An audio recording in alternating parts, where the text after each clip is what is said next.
to bow down to a tyrant. I've always believed it's the job of the press to hold power to account. I've always tried to do that here at CNN, and I plan on doing all of that in the future. Go on, Jim Acosta. He's good. If MSNBC hasn't hired him by the end of the show today, I'm going down there. My God. I think he's going out on his own. He started his own Substack and is doing... You know what he needs to do first is... Stephanie Miller. Yes. Can you... My box is a little low, Bella. Would you mind? I know you're not used to working with older ladies like this. And older boxes. Yeah. I need a rejuvenation. Yeah, they're a little dry. Stephanie Miller. There you go. Okay. Yes, Jim, we're trying to reach you. We need to speak to you quite urgently. He started following me last week. God bless him. Right? The truth tellers. By the way, I'm sorry. Did I forget? Happy Constitutional Crisis Day, everybody, for those who celebrate. You have your gaffer's tape on your shirt. I do. As an environmentalist, so happy to be able to recycle my impeachment T-shirts again. I didn't think I'd need it so soon. It's a little wrinkly. Yeah, we're in our first constitutional crisis a week in. Mm-hmm. Everybody, yep. Just in case you're, paying attention in any way. Wow. So, I'm not exactly sure what has us happened or what's got to be did. I know, so much. You just kind of have to ride her box. Sometimes in Beverly Hills, like the doctor, the rejuvenation, you know what I mean, Bella, it's a little too extreme, and then suddenly your, vagina is right under your belly button, and that's not good either. That's high. Right. That's my saying. Yeah. My box was a little low, now it's a little high. Bella will get used to this. Mommy might have a little accident in her bathwater. Oh, yeah. But she's going to get there. Uh-huh. She signed on in the learning your name. How many years are you here? Here. Come on over. 7. Sean Comiskey was here 7 years. He still comes back all the time to fill in. Yep. His name is not Shane. No. Okay. Never has been. No, never will be, I assume. Okay, so I don't know where we're at. A federal judge, Jesus, this might be the only, checks we have of any kind right now. A federal judge temporarily blocked a push from Trump to pause federal funding while his administration conducts across-the-board ideological review to uproot progressive initiatives, people staying alive. Yeah. On Medicaid and old people getting meals and kids, right. It's what's her name called it yesterday, wokeism. Right. I have that. Oh, how about, speaking of, who's the, we're going to have what did she say? Different, every outlet here will be represented, meaning a bunch of right-wing wackadoos. How about the guy that stood up? This was his question. Did the incident with Colombia prove that all the world is afraid of Donald Trump and dear leader is going to lead us to a glorious new golden age in America? That seriously was the question. I mean, I'm paraphrasing, but basically. And Caroline's like, yes. Which story? I was going to the judge, and then I'm going back to the fembot. Are you going to condoms? What's the other movie I was thinking of? Nicole Kidman. Shane. Stepford Wives. Yeah, the crappy remake of the Stepford Wives. Can we please get him a microphone? When is Tony coming in here? When is he bringing lasagna? When is he fixing my cough button? When is Shane getting a microphone? Shane is only with us until the end of the week. Yeah, well, Shane has a lot of really smart, funny things to say. I know. As people recall. He's like Forrest Gump, Bella. He only talks once a year, but what he says is the smartest, funniest thing ever, and it blows up. It blows up. I'm pretty tired. Think you'll go home. See? He just quoted Forrest Gump to me while I was, okay. Right. Okay, but anyway, it blows a hole in the time-space continuum when Shane speaks. Right. All right, where was I? Okay, Fembot from, what's the movie? Don't reference the Stepford Wives. Stepford Wives. She's a Stepford wife meets a Fembot. If a Stepford wife Fembot, that would be that spokesperson. Caroline Levitt. I think you're talking about the fembots from the Bionic Woman. Oh. Let's just take me back to my Jamie Summers crush. I know. Okay. No, I'm talking about the fembots from Austin Powers. Okay, here's my point.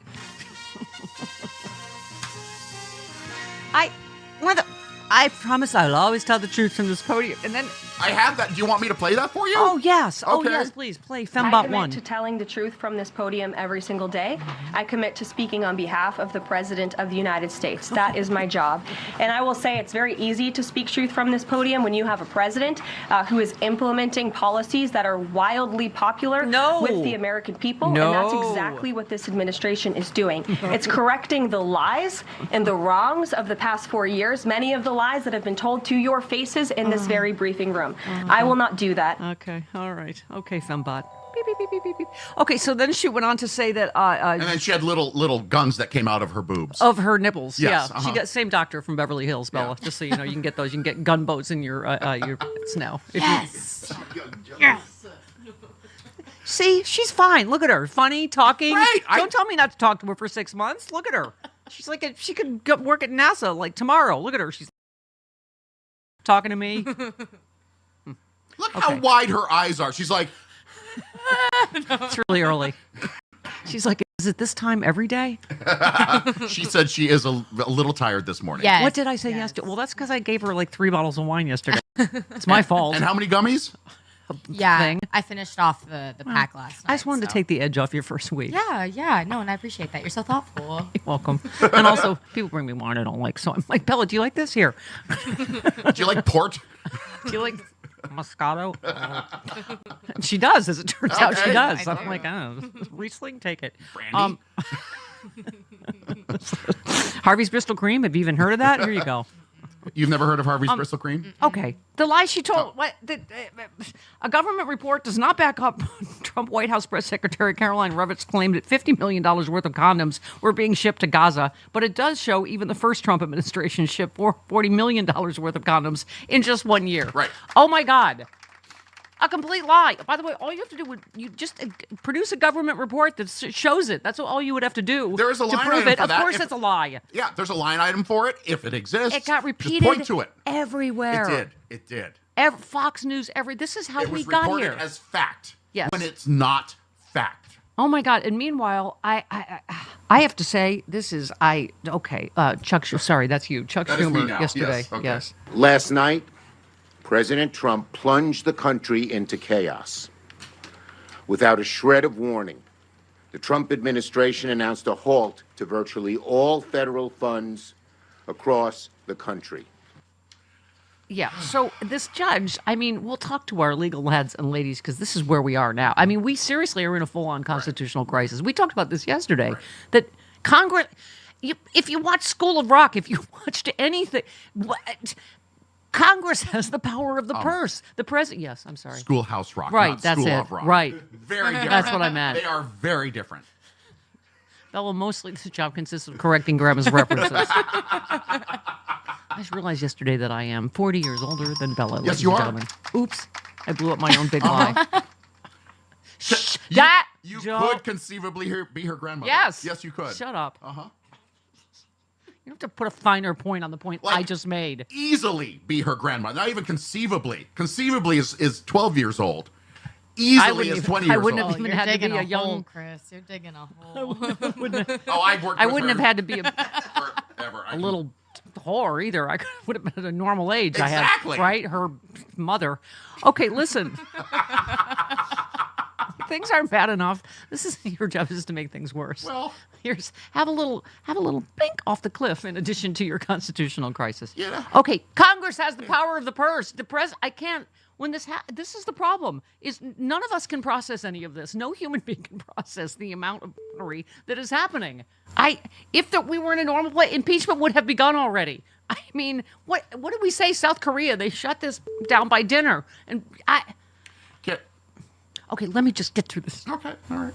Okay, just save your next old joke. No, it's not an old joke. It's a criticism of Democrats, which you're not going to like. Okay, just don't this morning. Don't. Wait like an hour. The order capped the most chaotic day for the U.S. government since Trump returned to office. It's only been a week. Over a crucial financial lifeline causing panic and confusion among states, schools, and organizations that rely on trillions of dollars from Washington. She blocked the funding freeze only minutes. It was scheduled to take effect 5 o'clock yesterday. So this lasts until Monday afternoon. Another court hearing is scheduled for that morning. Democratic attorneys general. Thank you, Democrats. from 22 states and D.C. filed their own lawsuit seeking to block and permanently prevent the administration from cutting off federal funding. Letitia James, God bless her, said there is no question this policy is reckless, dangerous, illegal, and unconstitutional. My favorite fembot moment, too, yesterday, they're like, does this affect Medicaid? She's like, I don't know, I'll check and get back to you. You don't know if this affects 72 million Americans' health insurance? That have already paid into their health insurance? Thank you. This would have been a lot of our moms in nursing homes, on and on. I mean, Tim Waltz said yesterday that his state's website was glitching for Medicare. Well, yeah, all I could go by is all of the senators that confirmed. Right? Yesterday, because then they're like, oh, no, it's all going to be, no, everything's going to be fine. Don't worry about it. Rashid tweeted, medical portals are down in all 50 states. Section 8 funding is at risk in the dead of winter. Head Start, university grants are at risk of cancellation. Oh, good. We're going to have Shane with us forever because no one will ever be able to pay off their college loans ever. Just kidding, Sean. I don't mean to celebrate you. No, he's going to school. No, I know. And eggs are more expensive now than they were 3 months ago. This is what happens when a fascist comes to power, and he will make things yet worse. Hope you're happy, MAGA voters. It was Senator Murphy. I have all of these just confirming that the portals were down in their states. Hang on. Yeah, Chris Murphy said, can confirm. Connecticut's Medicaid payments and hospitals cannot get paid. Discussions ongoing about whether services can continue. Healthcare for covers 40% of births. By the way, this is what is going to turn this around in record time, Chris. Red states depend on all of this stuff more than Trump voters. Blue states, yeah. Right. I mean, we keep joking about the whole, around and find out, but holy cow. Oh, wait, somebody, hang on.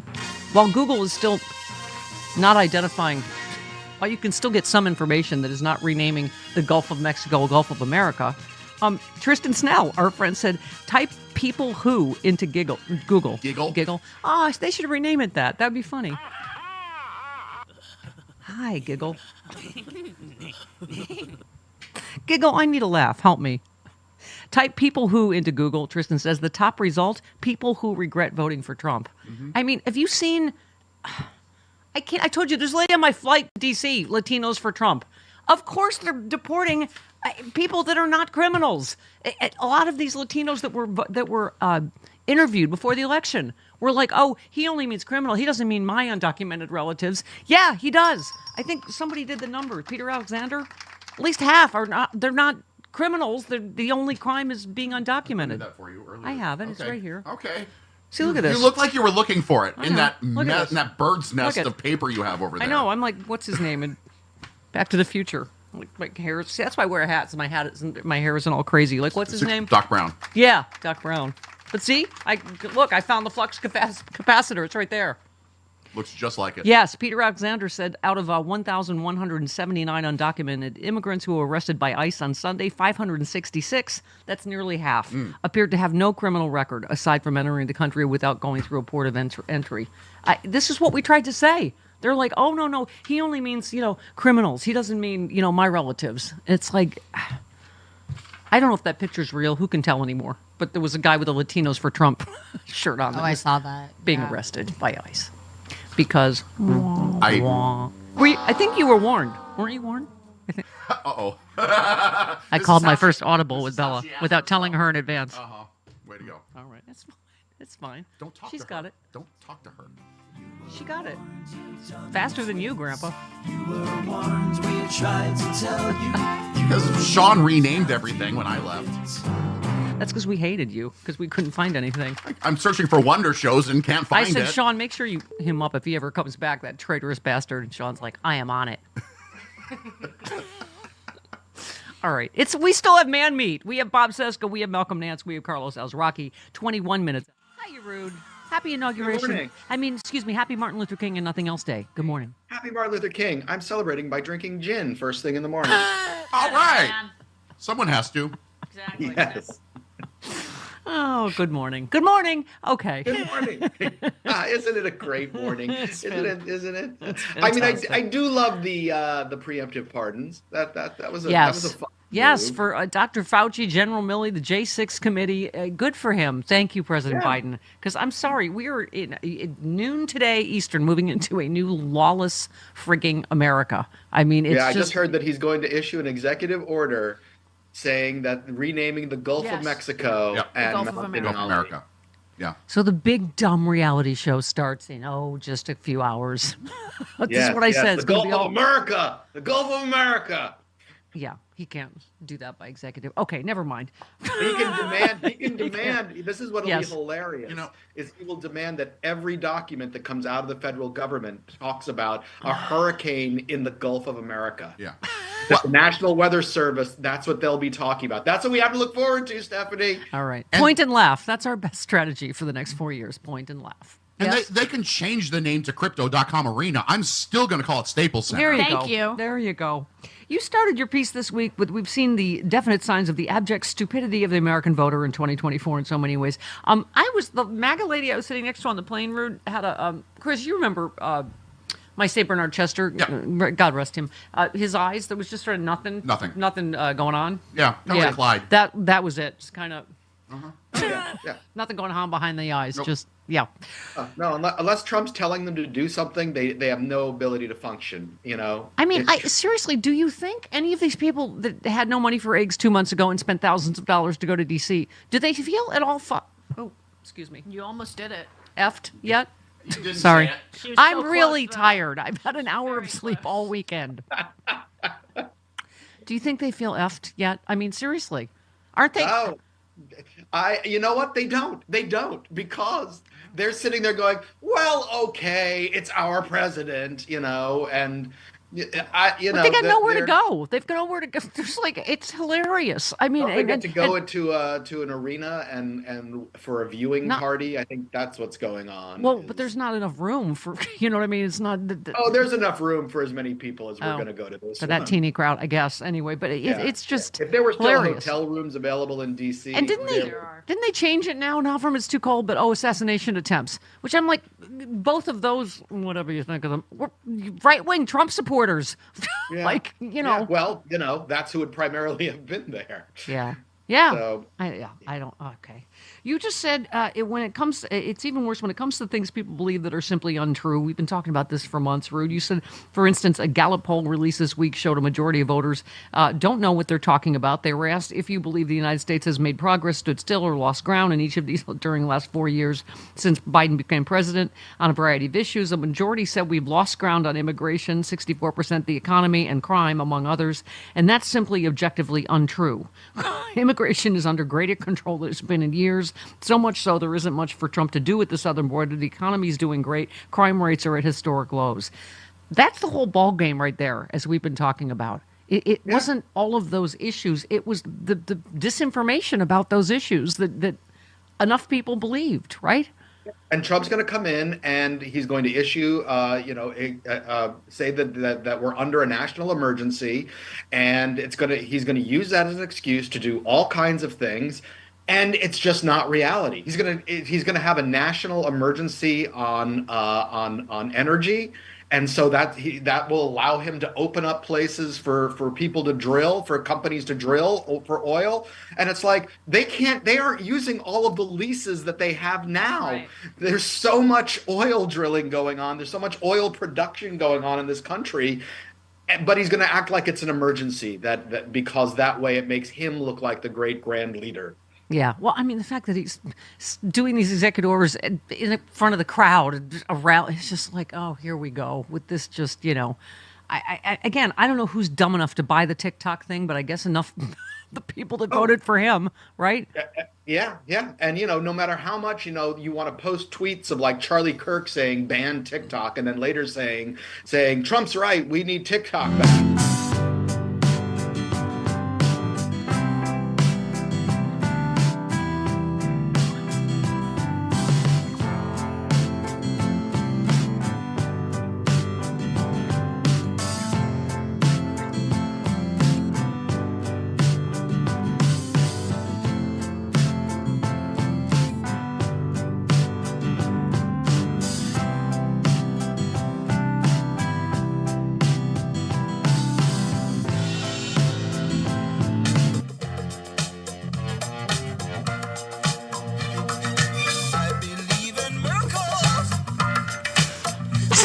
Stephanie Miller.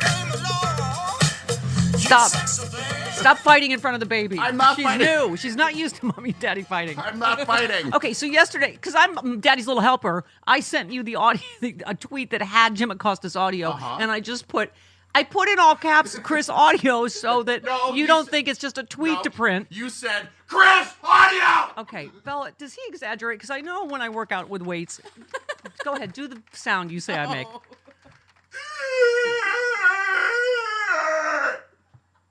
It is nothing like that, Bella. Bella, you need to listen. You need to be on mommy's side. It is like that. It is like that, Bella, isn't it? He's bad. Your father's a bad man. That is an exaggerated. Thank you, Bella. Thank you, Bella. But it's in the confirming same, Chris is a bastard person. It's under the same umbrella. Oh, look at her splitting the baby, just trying to suck up to everybody here. Nicely done in Hollywood. Okay, Chris. Yes.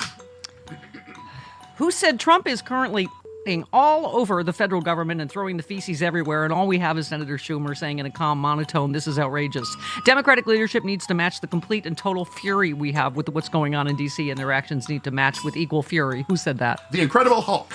Oh, that was good. No, you. That's what you were going to say before the break, and I assumed that you were going to annoy me, but I agree completely. Right.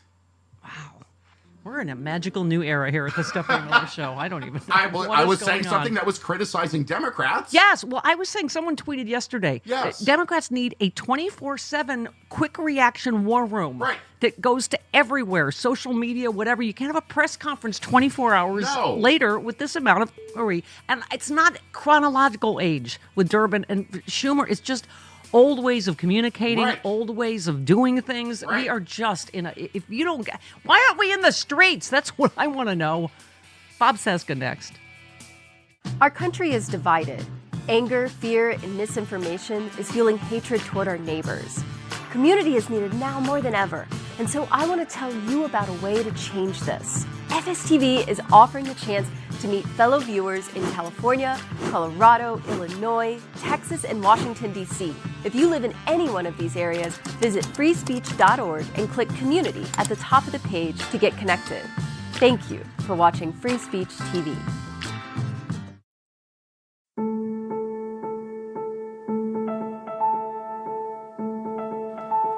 More than 100 years ago, standing high above the most magnificent river canyon on Earth, one of America's greatest presidents, Teddy Roosevelt, stood at the edge of the Grand Canyon, fell in love with the place, and spoke to you, the future.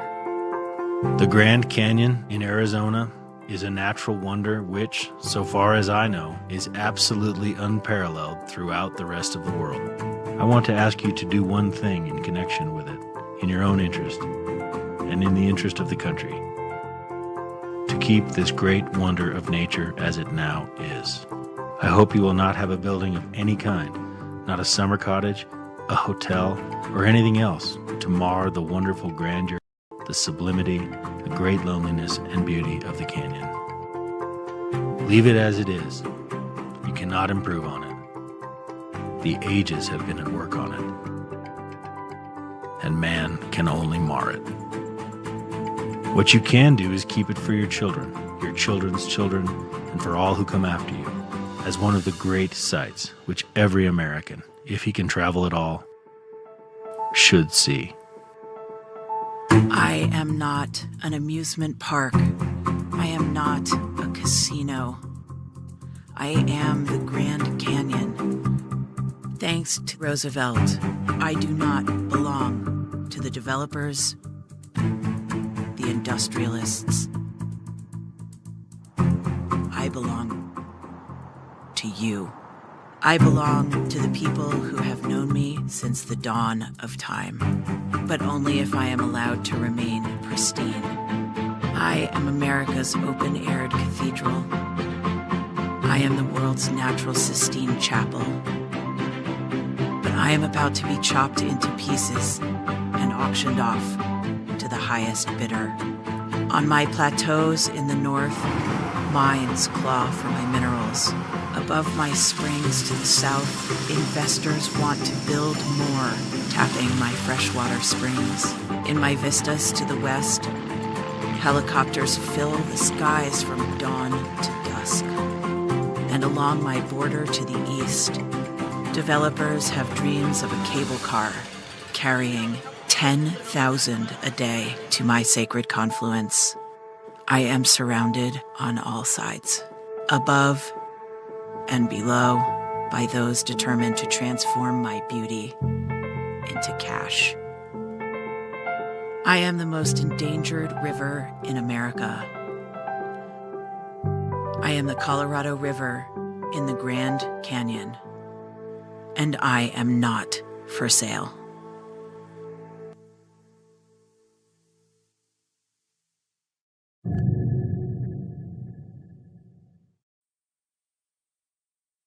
Jordan knows he shouldn't eat this entire bowl of nachos, but tonight he's earned that right, because a few hours ago in the middle of happy hour, he recognized a sign. Not from the gods or a bolt of lightning, but from a double heart, a kissy face, and a fourth ha in ha ha ha. That's when Jordan knew he was buzzed. So when it was time to go, he got a ride home instead of driving.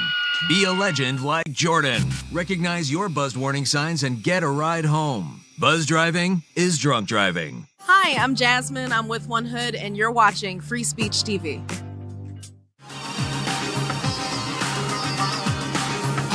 In an instant, Donald Trump has shut off billions, perhaps trillions of dollars that directly support states, cities, towns, schools, hospitals, small businesses, and most of all, American families. This is a dagger at the heart of the average American family in red states, in blue states, in cities, in suburbs, in rural areas. It is just outrageous. To Chris's point. This is outrageous. We love Chuck Schumer. I'm just saying we are in a different. And listen, I can't engage in ageism, otherwise I would be fired because I am the old lady in the Titanic at this point. But I keep saying it's not chronological age. It's ways of expressing yourself that express that it mirrors the urgency of the moment we are in. And Jasmine Crockett and AOC have that. They have that fire. So does Jamie Raskin. He's not as young as they are, but it's just. I think that's the I was looking at this massive rally in Berlin against far right fascism. I don't know if you saw it. Enormous, because they've seen this before. Yeah. They have seen this show before. I feel like Americans were like, oh, I don't know, playing Wordle. It's like people are not.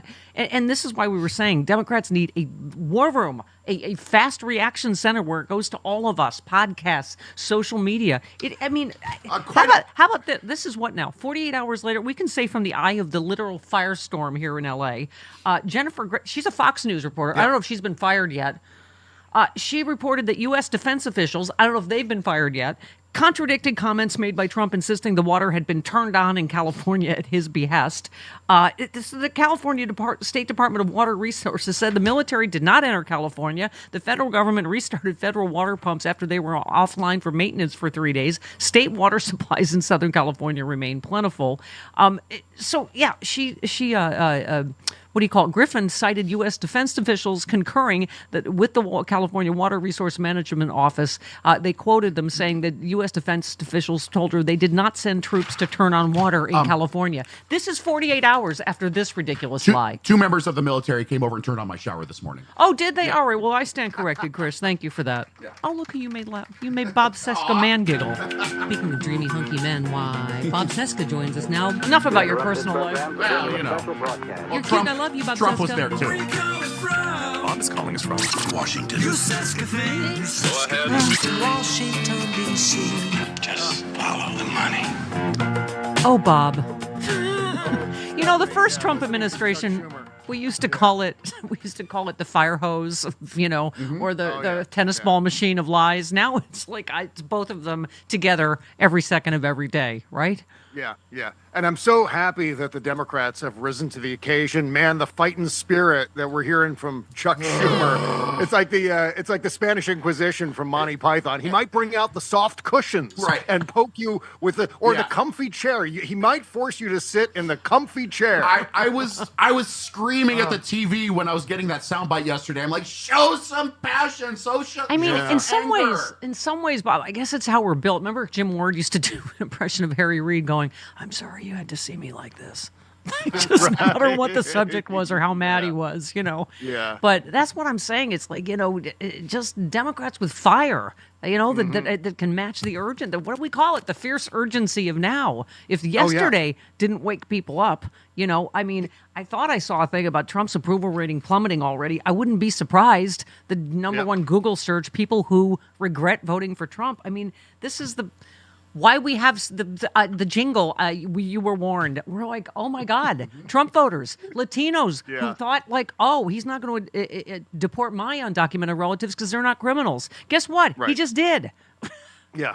The only thing that's saving me from jumping out that window right over there is telling people, we tried to warn you. I told you so has been kind of the dominant attitude right now. But it's true. I mean, all of this stuff, we've been screaming about this for at least a couple of years now, if not a decade, where obviously Donald Trump is implementing all the prongs of Project 2025, all the way down to what Steve Bannon has been referring to all along. Kamala Harris used to say, can you believe they wrote all this down? They wrote it all down. It's all written down, yes, and it was all intentional. And the Heritage Foundation had been spending years recruiting replacements for all these federal workers who have now been given this non-buyout deal that lasts until September. By the way, and then they're going to have to go. Tim Kaine showing a little fire from your neck of the woods over there. I mean, him saying, do not take this deal. He's going to screw you over like every other contractor he's worked with. Do not do this. They're telling, oh, my goodness, we have a strongly worded letter, Bob, about the hang on.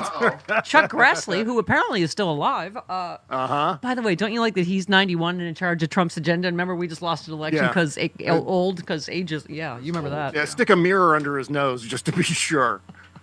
I bet you that someone does every morning. No, he's still here. Okay. Chuck Grassley joined Dick Durbin, sending a strongly worded letter to Trump demanding an explanation for firing of most inspectors general. They said, we write to you today concerning the reported... He's going to wipe his ass with this, but okay. Congress was not provided the legally required 30-day notice and case-specific reasons for removal as required by law. Remember those? Laws. Accordingly, we request you provide that information immediately. Well, Bob, as you've said for years, too, so who's going to stop him? Is a strongly worded letter from Chuck Grassley going to stop him? No, obviously not. But I think the courts may do it. I think the courts will set up some roadblocks and stop some of this stuff.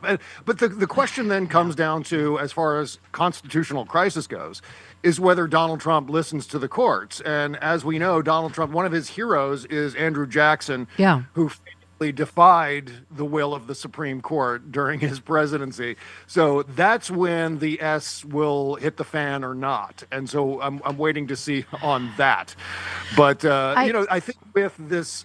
we're in our... I mean, I'm not joking. We are in our first constitutional crisis of the Trump presidency a week in. If we're not in it now, we're on the way for sure. Right. But as far as this federal spending freeze goes, I think this is a negotiation tactic where they stop all federal spending, and then when some of the federal spending is resumed, like I think Medicaid is going to be, those portals are going to be reopened if they haven't already reopened, et cetera. We're going to be satisfied with that, but let all the other stuff go away. It's like asking for more in a negotiation only to get it whittled down to where you actually wanted to be in the first place. Yeah. That's, I think, what Donald Trump is doing here, and we have to be very careful about accepting some sort of temporary stoppage. Here, the other reason for a war room, like a quick reaction center. Tristan Snell is one of our truth tellers, one of our regulars on the show. This Columbia story. That reporter that stood up, the right-wing douche, it's just, this fantastic Columbia story. Is that a sign of how Donald Trump's strength in America, blah, blah, blah. Just complete, Tristan Snell said, Colombia said no to deportations on military cargo planes. Trump said he would slap tariffs. Colombia said they'd retaliate with more tariffs unless they could send their own plane to do deportations. So they didn't humiliate their own citizens. Trump caved and declared victory, even though Colombia won its demand. Right. That's not how the media reported it, right?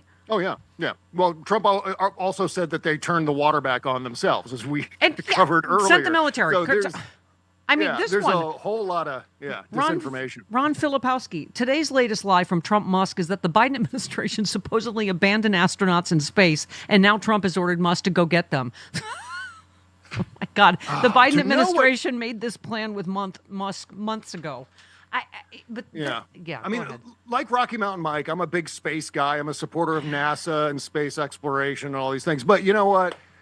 Knowing what Elon Musk has done to Twitter, knowing what he did to Tesla, the last thing I would ever want to be is an astronaut on board of one of his janky rockets. Yeah. Can you imagine getting on board Elon Musk's rocket and flying into space for a daring rescue mission that may or may not actually have to happen? Jojo from Jers calls them, what is Elon's exploding Nazi penis rockets? Yep. Yeah. That's right. Yeah, I would never in a million years. You couldn't pay me enough to do that. Maybe some other rocket that's well tested and run by someone who is all there and is sane. That would be preferable. Bob, you are the democracy fireman, the fire hose of lies. You retweeted Justin, who said Fox News host suggests we don't need coffee from Colombia because we make our own in Hawaii, and Trump can just have all these other countries produce the coffee here in the States, adding we can clearly make our own. He's trying to make that happen. And you just said these unforgivable dinguses. Total acreage of coffee farms in Hawaii, where you lived, 7,400. Yep. Total acreage of coffee farms in Colombia, 2.1 million. I mean, right. Go ahead. First of all, I Kona didn't coffee realize is you very could say expensive. dinguses on the radio, but I'm glad that we have that clarified. Was someone else talking? Did I talk over someone? No. Oh, okay. No. I'm not sure if we would say that, but I just did. Okay. Go ahead. You just did, and I just did too. So, okay. But anyway, we've already started to see some spikes in coffee prices. Arabica coffee prices have gone up as a result of this. And the lesson is Donald Trump doesn't actually need to implement tariffs for prices to go up. All he needs to do is to threaten tariffs, and then prices will go up. Yeah. Because that's how things work. When there's more demand for something, the prices go up. When there's diminished supply, like if we tried to grow all of our coffee in Hawaii, then prices will go up. The That's stupidest the unintended poker player in the world, right? It's just because he plays the same hand every time. I got an ace, it's like of course. And I he got doesn't know how to tariffs. play. Like tariffs is the only card he ever plays, right? He has no idea how to play the game because he has no idea how tariffs work. He refuses to understand, nor do his supporters understand that tariffs are paid by American importers passed along to American consumers. That's how that works, and that's how it will always work. Then what will happen is if tariffs are applied, then domestic producers will also raise their prices because now prices are going up. So let's all get in on that. That's how things work here. Everything will go up in price if Donald Trump has his way with tariffs. And as I said, he doesn't need to actually implement any for that to happen. I don't know where I end and you begin. So I think I stole these from you, hero of democracy, and you were Warren Jingles. But yeah, Jim Acosta. It's because truth tellers are becoming rare. Like God bless him, right? For we just played him obviously at the top of the show. But and you also, by the way, you retweeted Jay, who said most commonly used phrases this year. I told you so when I tried to warn you, and you said yes. Your regular segment, you were warned. I mean, it's just going to be endless, right? Oh yeah. Well, and Jim Acosta is one of the best of the best. And not only is he a great journalist, but he's a hell of a nice guy. I just want to throw that in there too. He's really grounded and humble. And I've talked to him a couple of times. I haven't met him. He started following me last week, and I was like a fangirl. I was like, Donny Osmond noticed me. What? Yeah, it was during Donald Trump's first term. It was Jim Acosta and our friend Brian Karem. Who were the ones in the White House press corps who really challenged Donald Trump during press conferences to the point where those Trump people won't be let in anymore. By the way, they're going to let in all right wing douchebags like the guy yesterday that did like the Fox talking point as a question. I mean, I was going to say deucification of the press room. And this is how you fight back. Jim Acosta fired back at Trump's attacks. Of course, Trump celebrated him leaving CNN like a douche as he normally does, and so. By the way, he successfully sued them for revoking his White House press corps pass the last time, the Trump administration. But he said Trump is suffering from Acosta derangement syndrome. That's funny. Yeah. Because that's like what Trump used to always say, right? Very true. Yeah. And little known fact about Brian Karem, he's like Mel Blanc. He's like the man of 1,000 voices. Backstage at Sexy Liberal. Yeah. Just was like one voice after another. He was doing Jack Nicholson. He was doing Ronald Reagan. He was doing Rodney Dangerfield. Wow. multi-talented. Oh, that's funny. is Oh my fine. God. Yeah, he interviewed all of us. He's working on something. It's a documentary, but anyway, he's fantastic. So this one, let's end on a happy note. You 100% agreed with Chris Hayes, who said, "Feel deep in my bones that the backlash to all of this is going to be enormous. Not sure how it will manifest and when it will explode into view, but I'm confident it's coming." I mean, how can you possibly over this many people and it not? It's what we kept saying, Bob. They're hurting themselves. They voted for trying to hurt other people, and oh my God, look what's happening, right? Yeah. Well, 72 million people have Medicaid, and that's not just 72 million Democrats, liberals, whatever epithet you want to add to it, but it's also Republicans too, MAGA voters as well. So there are going to be a lot of people that are going to be screwed over by this guy, and the backlash is going to be enormous. I talk about it with John Fugelsang every week on his show. Yeah. Just the enormity of what we're going to see is one of the wafer thin rays of sunshine in all of this that we can possibly get there. It's just that we need the Democrats to stand up and show some leadership here and not acquiesce, not capitulate to this guy every chance they get. Yeah. To use some fighting words here and give us something to rally around. And you and I were doing the idiocracy jokes last term, but it's going to get bigger and dumber and louder every single day. It's going to be loud noises. I don't know what we're arguing about. That's what it's going to be. Yeah. I mean, we were joking about the giant faucet he said the military to turn on. I'm like, oh, it's full of Brawndo. I mean, but the segment that will just believe him, that Biden didn't leave astronauts stranded in space. Like they have to call Elon for a space Uber. Like, no. That's right. Well, that's what they did in California. They didn't turn on the water. They just started spreading Brawndo all over the...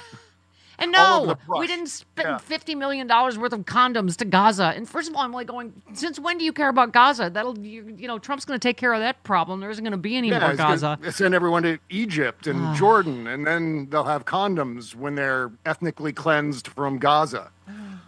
That's exciting. When we're doing trans surgery on Gazans while eating their pets or something. Well, talk about you were warned, by the way. Oh, my God. Dearborn, Michigan. Yes. Just saying. God. Oh my God. All right. Just saying. Bob, you are my tried to warn you. You are my superhero. Thank you for sharing your bodily fluids with me since show fluids. Thank you for sharing yours with me. Yeah. See how this works? You're welcome. Okay. I love you, Bob. See you next week. There you go. Love you, Bob. Stephanie. I love you too. Squeak. Okay. Hair twirl. Okay. The Bob Cesca Show. Essential. SexyLiberal.com. 50 minutes after the hour, we roll along. Malcolm Nance coming up on the Stephanie Miller Show. This is too weird, man. It's the Stephanie Miller Show.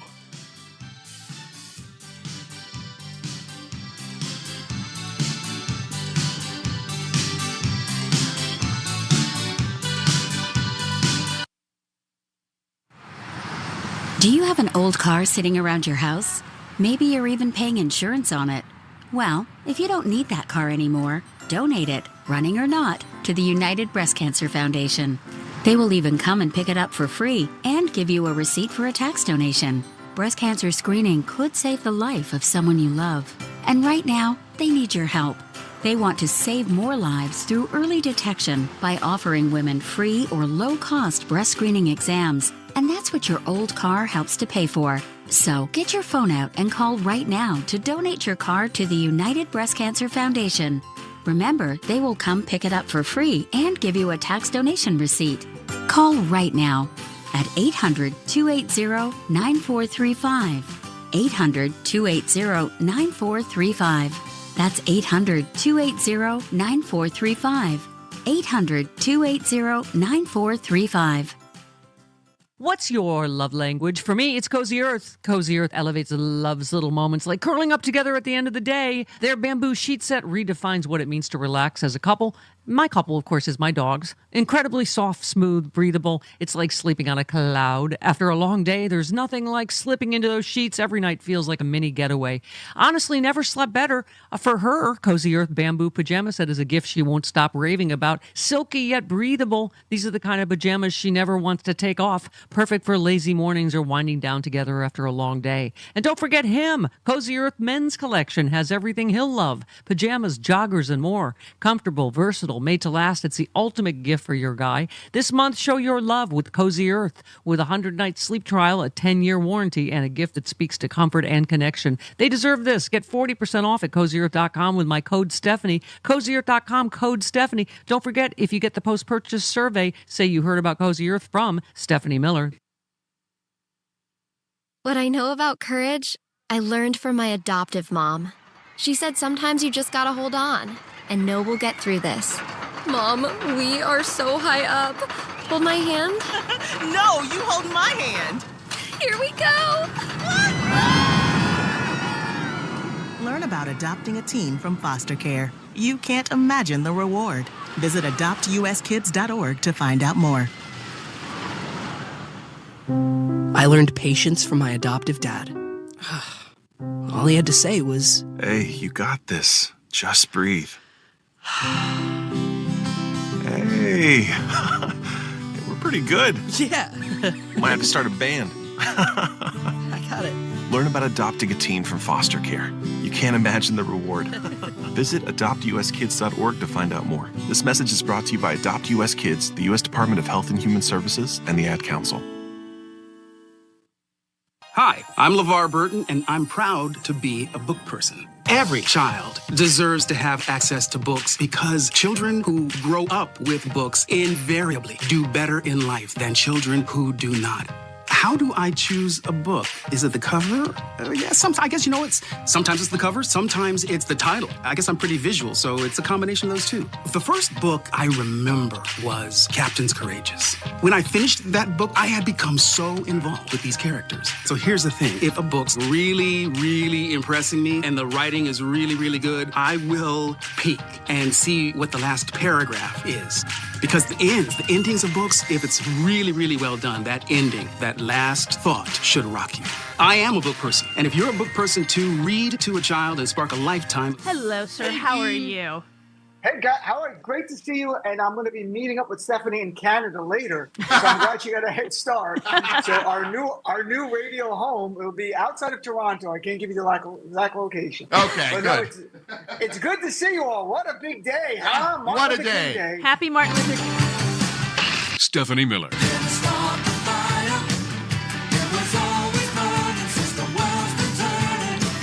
Stephanie Miller. Yeah. And then we had a fire, and then the military came and turned on the big spigot of Brongo. Don't you feel like every day is that, like, everyone in this room is now dumber? Uh-huh. Don't you feel like every day of the... Yes. Right? We're all going to be injuring ourselves trying to eat pudding with a rubber spoon by, I don't know, week 3, maybe? Yeah. Yeah. Well. Okay, Brian Tyler Cohen, our friend, says, if it feels like an insurmountable amount of garbage and unfathomable cruelty is being dumped on us, that is by design. That's his intention. The point isn't just the stuff. It's also creating such an avalanche of disappointment that the opposition is left feeling disheartened, disillusioned, and discouraged. He wants us to become numb and so accustomed to injustice that it becomes our new normal. Thank you, Brian. That's, I thought, the most important thing Jim Acosta said is do not give up hope. Not just don't bend the knee, right. But do not. What did he say? He said, don't give in to the fear, don't give in to the lies. He just said, hold on to hope. Mm-hmm. Karen does that every day in Chicago. She does. Hello, Karen. I try. Okay, so I know I'm up against a hard break, so 3 No, you have 2 minutes. Yeah, 2 whole minutes. Don't get all comfortable. Okay. Whew, okay. So, Chris, Yes. for the second day in a row, I'm going to say you're right. Right? Yes, you're absolutely right. We need a Stop clock. 24/7 messaging. Yes. Okay. Point of order. Anyone who stands at the podium and says that they speak on behalf of Felon 47. Right, and is going to tell the truth. Those two Yes, things don't go together. They're committing to lying. Sorry. And then also, I think that yesterday millions of anti-government right-wing voters found out how dependent on big government they really are. So, I do think that this is a real tipping point, I think, for the awareness of Americans out there. And by the way, they're finding out. To Chris's point, Ron Filipowski is great on the socials. He said Trump posted his lie about turning on the water at 11:12 p.m. last night, and California responded with the facts less than 2 hours later. Can most other Democrats please learn from this at some point? It isn't 1996. Calling a press conference days later is useless. Rapid react. Absolutely. Yeah. Absolutely. And we need somebody in the Senate to stand up there because Chuck Schumer is like, I mean, I fell asleep halfway through his remarks. Yeah. So I just, we need to do better. And I think that there are definitely some really strong Democrats, like you said, Steph, AOC and Jasmine Crockett. Well, we need people to get out there and speak clearly and loudly. That communicate with an urgency, but also, social media, podcast, ways that we just lost this election on disinformation. If we don't learn this lesson now, and we're still not figuring out how to counter this avalanche of lies. I mean, Ronald also said, Filipowski said, if you want to know how an autocracy would start in America, it begins by releasing violent thugs from prison who beat up police defending Congress, illegally firing every inspector general, and seizing billions appropriated by Congress for people with no authority to do so. If we don't wake up now, I mean, I'm just saying. Yep. Oh, you know who's going to be super shouty? Who? Bella's going to have to ride those levels. Uh-oh. Malcolm Nance. Uh-huh. Shouty McShouterson calling from Shouttown soon.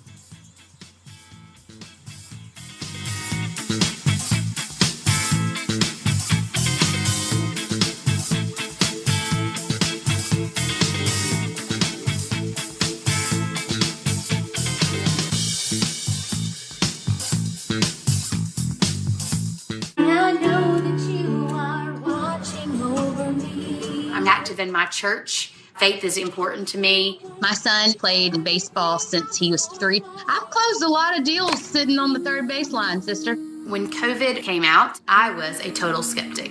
I work out. I didn't take that vaccine when my husband did. Then I'm in excruciating pain. He took me to emergency. I said, can I please get vaccinated? She said, sorry, a little late for that. We don't talk about lasting effects of COVID. It's been 65 days. Still have myocarditis. Got to have another echocardiogram. There is misinformation out there. This changed my thinking. Make your own choice. Make an educated one. My echocardiogram showed my heart doing well. I'm cleared to take the vaccine. We all want to be healthy. The antidote for fear is thankfulness. I am thankful for this. I'm thankful.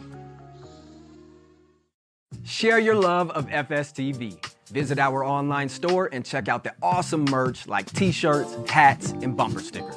Every dollar you spend supports the fearless journalism you rely on. Visit freespeech.org and click store to shop now. I'm Brian Becker with Breakthrough News, and you are watching Free Speech TV.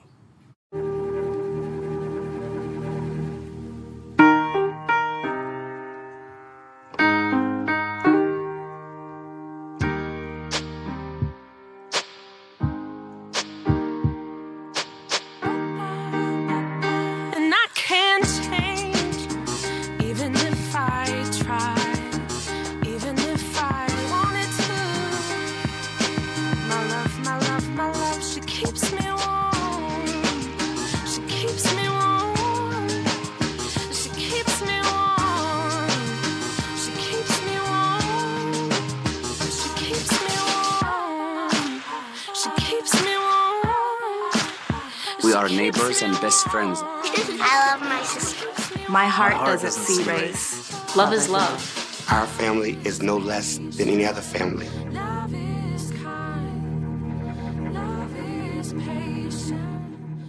I'm Justin Taylor with Free Speech TV, your network for grassroots activism and progressive change.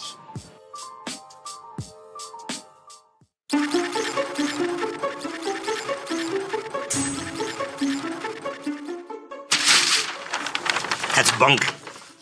Politicians of all stripes talk as if the rules that govern the economy are determined either by the free market or by government.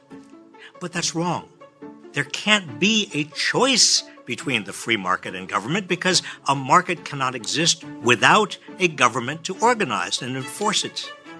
A market is an arena where goods and services are exchanged. How that market functions depends upon rules determined by government. The rules govern property, what can be owned, monopoly, what degree of market power is permissible, contracts, what can be exchanged and under what circumstances, bankruptcy, what happens when borrowers can't pay up, and how is all of this enforced? These rules are decided on one way or another by human beings. But who exactly? And whose interests are they representing? Over the past few decades, large corporations, Wall Street, and wealthy individuals have gained increasing influence over politics. Corporate PAC spending has reached hundreds of millions of dollars a year. Business lobbyists spend 68 times as much on lobbying as labor unions. And big corporations march into courtrooms with platoons of lawyers. Simultaneously, centers of countervailing power that between the 1930s and 1980s enabled America's middle and lower middle class to exert their own influence have withered. For example, labor union membership has fallen from a third of private sector workers in the 1950s to just 6% in 2023. Small businesses have been replaced by giant big box and online retailers. Small investors by giant institutional investors. Political parties, once anchored at state and local levels, have become giant Washington-based fundraising machines.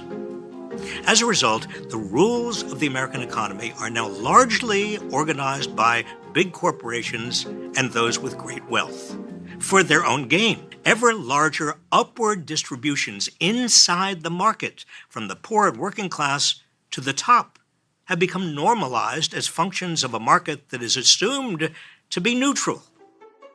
But remember, markets are not neutral.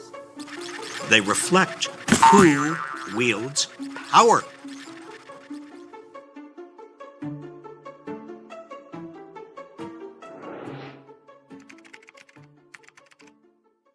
How much difference can one vote make?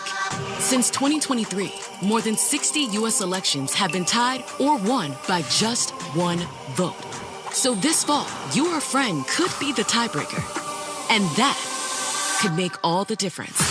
People are more likely to vote when encouraged by a friend. So use your power to decide this election. Make sure you're good to vote and encourage your friends to make a voting plan at VoteVoteVote.com. Want to inspire fellow FSTV viewers and make a powerful difference? Frontline funders are the heart of our pledge drives and make match days possible. Without them, pledge drives could not provide the critical revenue we need to deliver the programming you love. Here's how it works. Every quarter, dedicated supporters like you step up with at least $1,000 to our Pledge Drive Matching Fund, increasing the impact of every donation. Frontline funders don't just support, they lead. At a time when independent news and nonprofits face existential threats, you can champion the mission of progressive news and ensure its future for generations to come. Your commitment sets the stage for collective action, proving that when we come together, we can achieve the extraordinary. Join the Frontline Funders today and let's make progress possible. Call 303-542-4819 or visit freespeech.org to learn more. Thank you.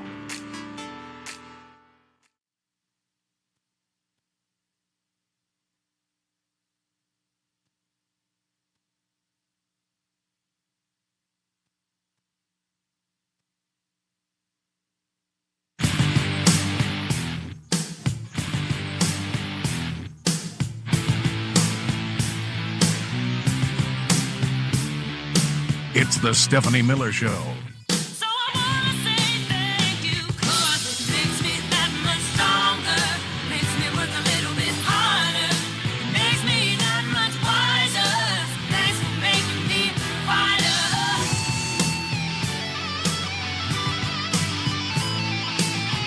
I've known Bobby my whole life. We grew up together.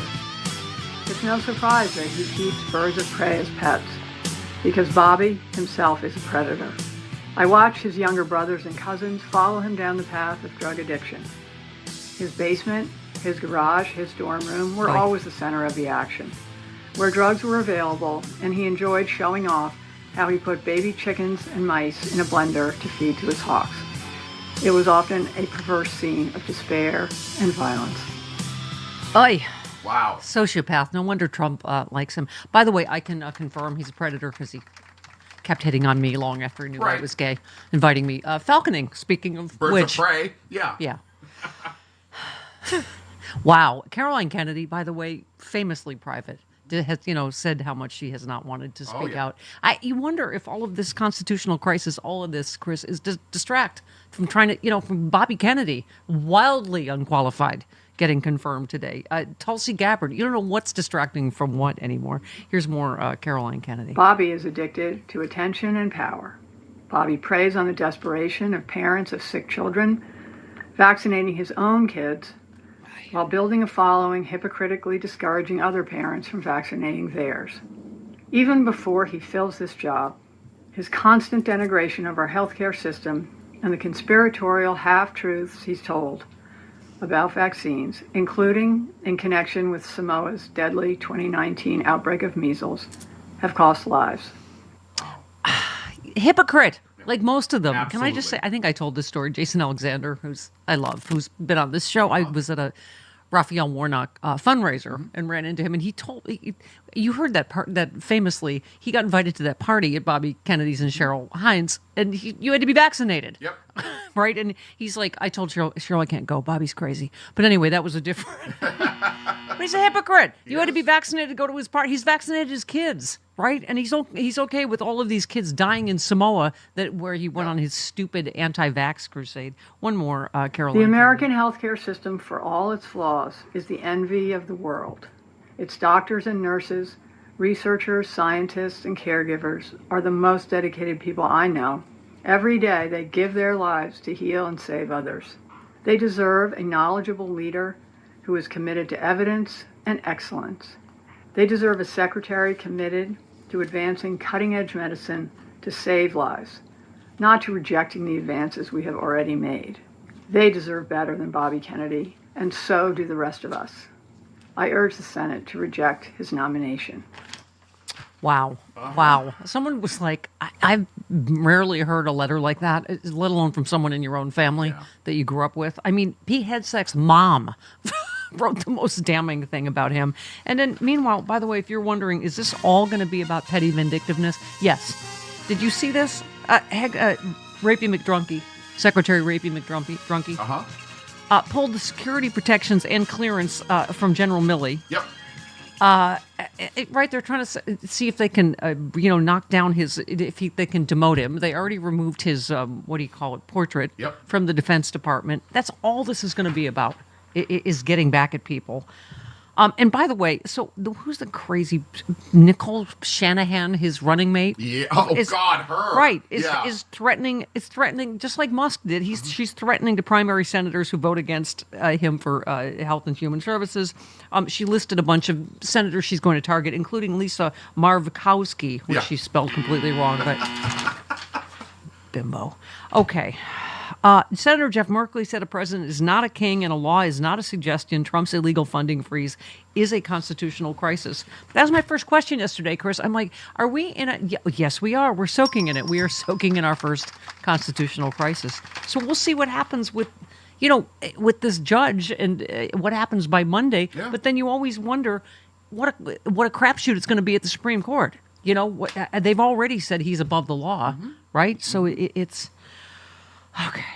Jojo from Jers said, among other things, Trump's latest unconstitutional move will pause research on cures for childhood cancer, close homeless shelters, halt food assistance, reduce safety from domestic violence, shut down suicide hotlines. People will die. Yep. Is this what you price of egg voters wanted? I think the answer is increasingly going to be no. Oh, by the way, we do fact check here on the Stephanie Miller Show. Oh, do we? Yes. When did that start? Because we actually care about the truth. This is why I said I wasn't sure.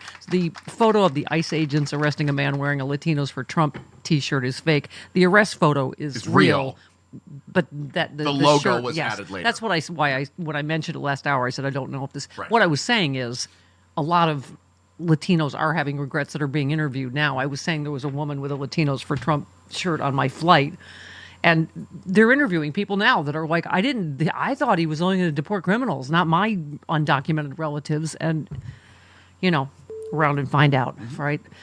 Christopher Webb said, why is the federal government blowing over $800,000 on a huge military plane to deport just 79 immigrants to Guatemala when a regular flight used to cost us $100,000? It's all for show. Yeah. And the truth is they weren't rapists, murderers, or criminals. That's what I was saying, that NBC is reporting, at least almost half of them. They were not criminals, other than, not coming through a port of entry. Mm-hmm. Anyway, but this is what it's just a big. And meanwhile, they're saying they have to, cut your Medicaid, freeze all of that to save money when they're blowing all this money on military jets for the TV show with Dr. Phil. Yep.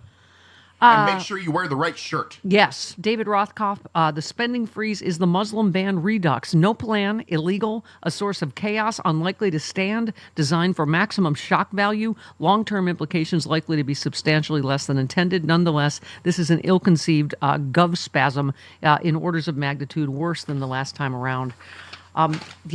Absolutely. Governor Tim Walz, by the way, every time I see a clip of him or Kamala Harris, I'm like, dear God, did we... up. Yep. Okay. Look, it's on. I'm glad you said that. Governors are out there. The resistance is strong. You felt it. Americans, lo and behold, like democracy and feeding their children. So they're going to fight for these things. But here's what there's a court order. Who believes Donald Trump's going to care what the courts say? Yeah. Who believes he's not going to do this? We're still finding glitches in our things. We're trying to access these systems again. They're not functioning correctly. Yeah, one more, Tim Walz. The insult to the American public to tell us that for the first time, it was just a coincidence that the Medicaid reimbursement site glitched at the same time they froze all these programs. We have to put an end to that. We have to just say, no, it's not enough. And I got to tell you, I'm sending it out to those Republican governors. We side by side. Governors don't. We have to deliver. Yeah. Chris, who said today's show was my last at CNN? My closing message, it's never a good time to bow down to a tyrant. Don't give in to the lies. Don't give in to the fear. Hold on to the truth and hope. Kent Brockman. No, you already played it. You got the soundbite. It's Jim Acosta. Oh, that's okay. Surprising you would get that wrong. Sorry. Okay. Oh, look, we got a pitch yesterday. Oh, we did? Yeah, okay. Show pitch. All right. Pitch this to MSNBC, Steph, the AM show Acosta Miller, alphabetically listed. Okay, yeah, Jim can go first. It's fine. Stephanie might be able to get Acosta to loosen up a little bit, and Jim might be able to keep Stephanie from blowing by the hard brakes. Oh. It would either suck or be great, but with the current state of MSNBC, what they have, what do they got to lose? Yeah, it's true. All right. Yeah. Jim Acosta, fantastic idea. Yes. This morning, Joe. And he keeps you on time. Yeah, exactly. The love for Bella. He's like Mussolini in the railroads. Yeah. Keeps me running on time. Exactly. As does Bella. Yeah. She's a baby, but she rules with an iron fist around here already. Yeah. She raps me hard, man. She's not a suggestion when Bella does it. It's a law. Oh, like I ever suggested that you rap. Brian writes, still loving Bella even more every day, like a sunbeam coming out from behind a cloud. Oh my gosh. Yeah, they're gonna. Well, now they're kissing your ass. That's the nice. Oh, that's my the listeners nicest. are gonna love you hard. Really, really clingy. Kiss asses. Oh, look, it's a hate letter for you, Chris. Of course there is. Of course. It's for you. Susan starts with Chris. Oh boy. Oh, yeah. I can tell she's disappointed. Once Philly fans threw batteries. Once. Please update your broad brush painting material. And yeah, I'm a Philly sports fan, but if you can't see that sticking it to the Chiefs and corporate jerk titan Roger Goodell was also sticking it to the mushroom, then maybe I don't care much what your assessment is of our fan etiquette. Allentown suit. P.S. Other fans in other cities throw too, Oh, like that. Do not mess with a Philly girl. Let me just tell you what. Had my heart broken. I don't a bunch think of times. 3 times by a Philly girl. Don't do it. Sean, have they ever thrown a battery in Kansas City? Not to my knowledge. See? Oh, he's from Kansas City. Of course he's gonna go. That's why I asked him.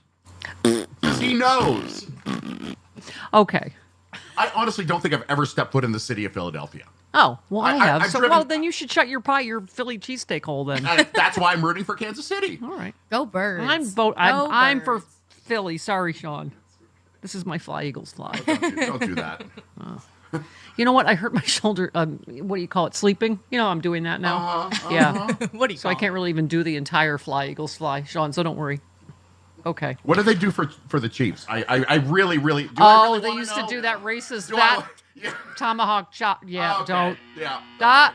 I mean, that's how Kansas City of them. Oh God. Does that sum up everything we need to know about this magical era? Is ICE asking Native Americans for their papers? Okay, I just read a history book. Who was here first? Not important now. Paul posts, so Trump freezes SNAP payments. Red states, which are the largest recipients of federal funds, will be hit the hardest. Congratulations, you MAGA morons. You have shot yourselves in the foot. Should we, you know what, have we played You Were Warned yet this morning? I believe we have. Yeah, okay. Okay, here we go, yeah. Whenever you find it. To tell you, you were warned, you dummy twits. You were warned, we tried to tell you. You were warned, now deal with it. Thank you, Bella. Oh, look, it's more love for Bella.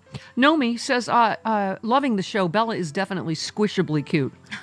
Oh my See? gosh. I've afflicted other people with VAS, violent affection syndrome. My head is getting so big, you guys. Well, that's why, or very squished. That's why we have to squish it. Yeah. Everybody's looking so great after hearing you and not watching. Chris, love the beard. Thank you for doing what you all do every day for the community. Oh, you're welcome. See? People like me. See? Now you can see Chris. He's sitting. That eye candy Jody Hamilton never put herself on camera. I know. What's wrong with her? Well, that'll change on Tuesday. Yeah, we're gonna close up her. Like she's gonna have just like a camera like this, like an alien face sucker on her face next Tuesday. She's gonna take that, Red. She's gonna get so much camera time. She better put on one of her Bob Mackies. Yeah. Dressed for the occasion. Yeah. Okay. Dean Obadala, our friend, said, sadly, corporate media's submission to Trump continues with Jim Acosta being pushed out for his criticism of Trump. Please support independent media. It's the only thing standing between us and the abyss of fascism. As we keep saying, please support all of them, all of the progressive media you can. We love when people say they're only watching us, which is great that you're only watching us. However, there's a whole cinematic universe. Your yeah. Yes. Because until Democrats get it, like this idea of having a quick reaction force, a war room, and getting this stuff out everywhere, there's no way to combat this. Just fire hose of lies and disinformation. Rude Pundit, one of them. Please follow, support. He said, so the guy who regularly over people that he owed is now over the country on money already budgeted for grants. If only Trump's entire life hadn't been a warning to everyone. Yeah, actually, this has been a big, long episode of You Were Warned. Anyone that ever knew him that I knew in New York are like, are you kidding me? This one I mentioned, Lincoln Project said, White House Press Secretary Caroline Leavitt on whether Trump's federal aid freeze impacts Medicaid, which provides health insurance to 19% of the U.S. population. I'll check on that, get back to you. Oh, my God. It's just like when he released all the J6 prisoners, just let them all go. This was just like, he doesn't even know what he's cutting. Just freeze everything. That was the Sarah Palinist of answers. I'll find some. Fembot. She's a total. Bring it back to and she's ya. nasty, just like all of them. Just like, oh my God. Oh, there was one thing that she said. Do you have that? Oh, yes. Oh, give me 15. 15, yes. okay. Yeah. All right. Yeah, here we go. The water has been turned back on in California. And this comes just days after President Trump visited Pacific Palisades, and as you all saw, applied tremendous pressure on state and local officials in Pacific Palisades, including Los Angeles Mayor Karen Bass, to turn on the water and to direct that water to places in the south and in the middle of the state that have been incredibly dry. This is right after she said, I will, of course, never lie to you from this Right. podium. Yeah. About the giant faucet that they turned on. Yeah. And then she was really C-wordy here to this reporter. All right, then. Egg prices have skyrocketed since President Trump took office. So what specifically is he doing to lower those costs for Americans? Really glad you brought this up, because there is a lot of reporting out there that is putting the onus on this White House for the increased cost of eggs. I would like to point out to each and every one of you that in 2024, when Joe Biden was in the Oval Office, or upstairs in the residence sleeping, I'm not so sure, egg prices increased 65% in this country. Yes. Okay. We will in fact see you next Tuesday. Okay. Yep. That was C-wordy. Yeah. Up 37% since Trump has been in. I'm an egg eater. Yeah, I know you are. And a chicken breast eater. And a walrus. What? What? Cuckoo. Yeah. 21 minutes after the hour. I think Bella got that. This portion, isn't she in that? Wait, Paul McCartney was in a band before Wings? She don't even know what Wings No, is. she has no idea No, what I Wings is. actually Too old, don't. too. But I know who Paul McCartney is. Have you heard of the Beatles? I think. Oh my God. Have you heard the song "I Am the Walrus"? I am the Eggman. Cuckoo, cuckoo. I have.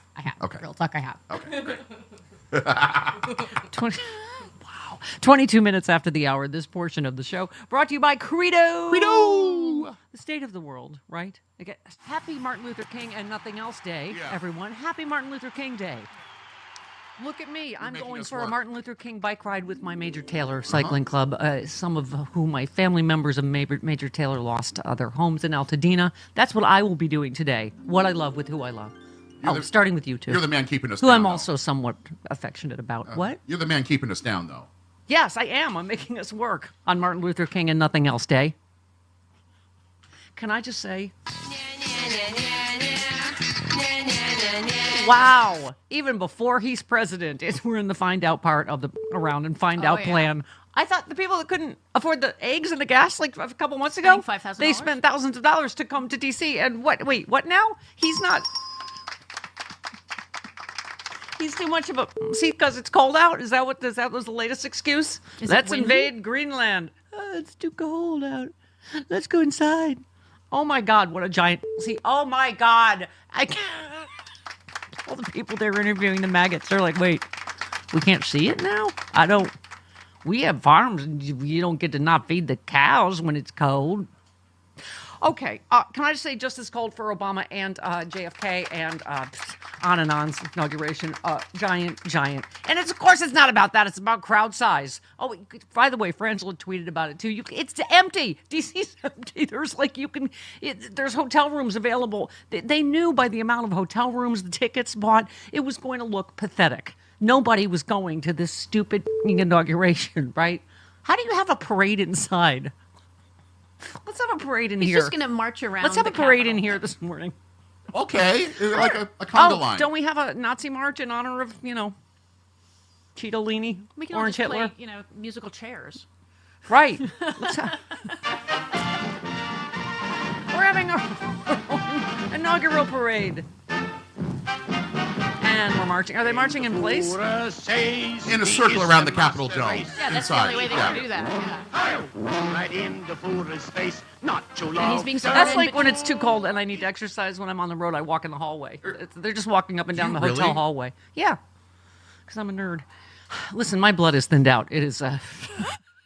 my sister and I went to see my mom and dad's grave at Arlington in the freezing rain. It's anyway. But there is snow still on the ground there, and so we got lost. We couldn't find the grave, and it was like that scene from The Sopranos. We were like eating ketchup packets and like, "Mommy, Daddy." We didn't.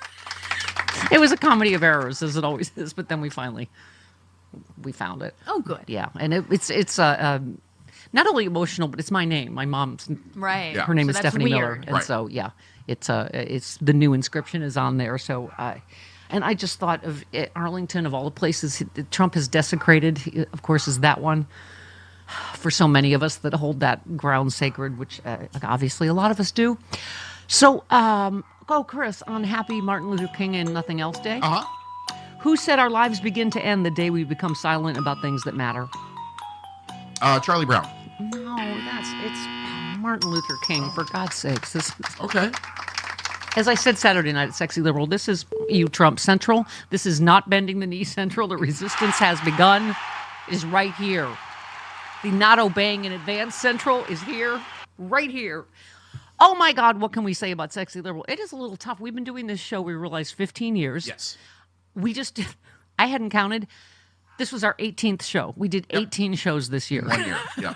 We started a year ago in San Francisco, and this was the 18th and final Sexy Liberal show in D.C.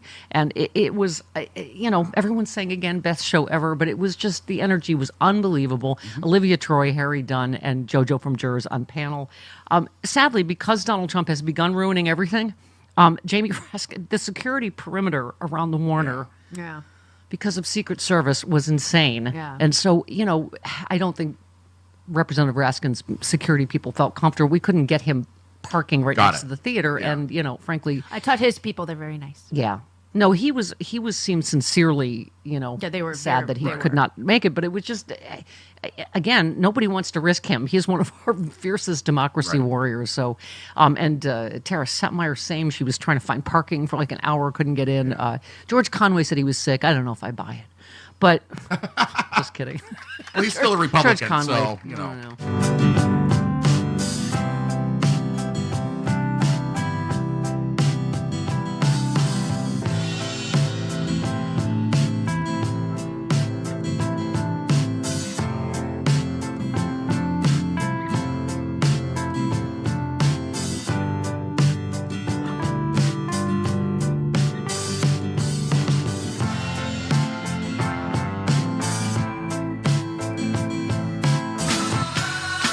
Stephanie Miller.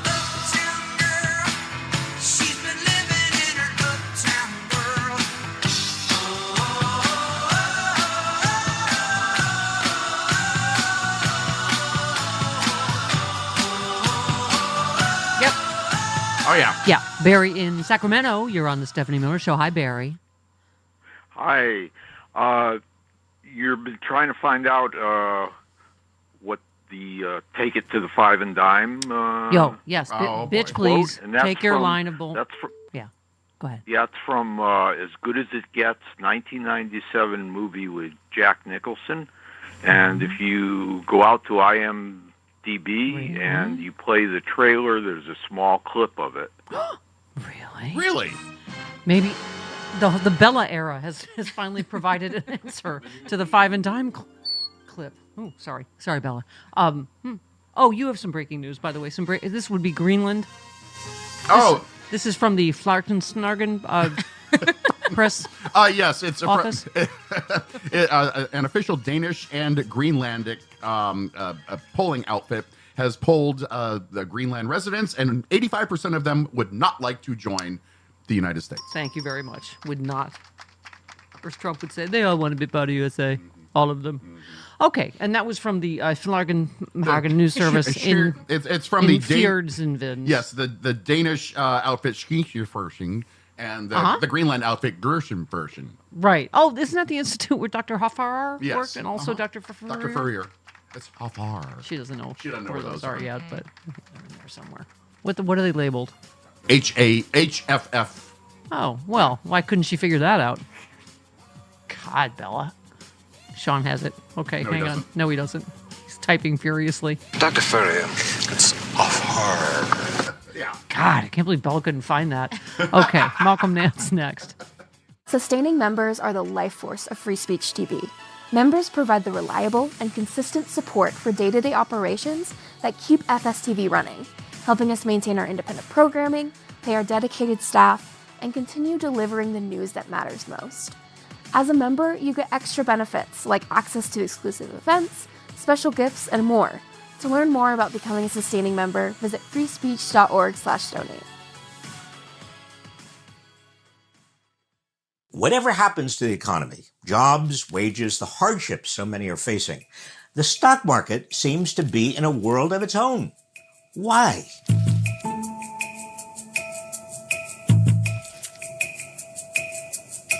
The primary answer is simple. Stock values roughly reflect profits, especially anticipated profits. When profits are expected to rise, stock prices trend upward. But that only raises a deeper question. How can profits be trending upward when jobs and wages are doing so badly? Because of a disconnect in the American economy that began way before the pandemic, about 30 years ago. Before the 1980s, the main driver of profits and the stock market was economic growth. When the economy grew, profits and the stock market rose in tandem. It was a virtuous cycle. Demand for goods and services generated more jobs and wages, which in turn stoked demand for more goods and services. But since the late 1980s, the main way to get profits and stock prices up has been to keep payrolls down. Corporations have done whatever they can to increase profits by cutting jobs and wages. They've busted unions, moved to right-to-work states, as they are called, outsourced abroad, reclassified workers as independent contractors, and turned to labor-saving automation. Now, before 1989, economic growth accounted for most of the stock market's gains. But since then, most of the gains have come from money that would otherwise have gone into the pockets of workers. Meanwhile, corporations have used their profits and also gone deep into debt to buy back shares of their own stock, thereby pumping up share prices and creating an artificial sugar high for the stock market. All this has made the rich even richer. The richest 1% of American households now own 50% of the value of stocks held by American households. The richest 10% owns 92%. But it's had the opposite effect for everyone else. More and more of the total economy is going into the profits and high stock prices that benefit those at the top, while less and less is going into worker wages and salaries. America's CEOs and billionaires are happy as ever because more and more of their earnings come from capital gains, increases in the prices of their stock portfolios. Meanwhile, the Fed has taken on the debts many corporations generated when they borrowed in order to buy back their shares of stock, in effect bailing out these big corporations, even as millions of Americans continue to struggle. So the next time you hear someone say the stock market is a reflection of the economy, tell them that's rubbish. The real economy is jobs and wages.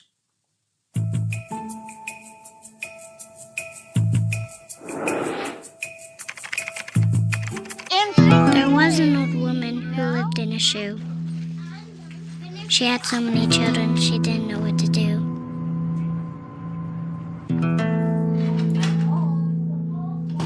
She gave them some broth without any bread and kissed them all soundly. Lights out. Good night. And put them to bed. Hunger is a story we can end. End it at feedingamerica.org. I'm Joe Galena from Call to Activism, and you're watching Free Speech TV.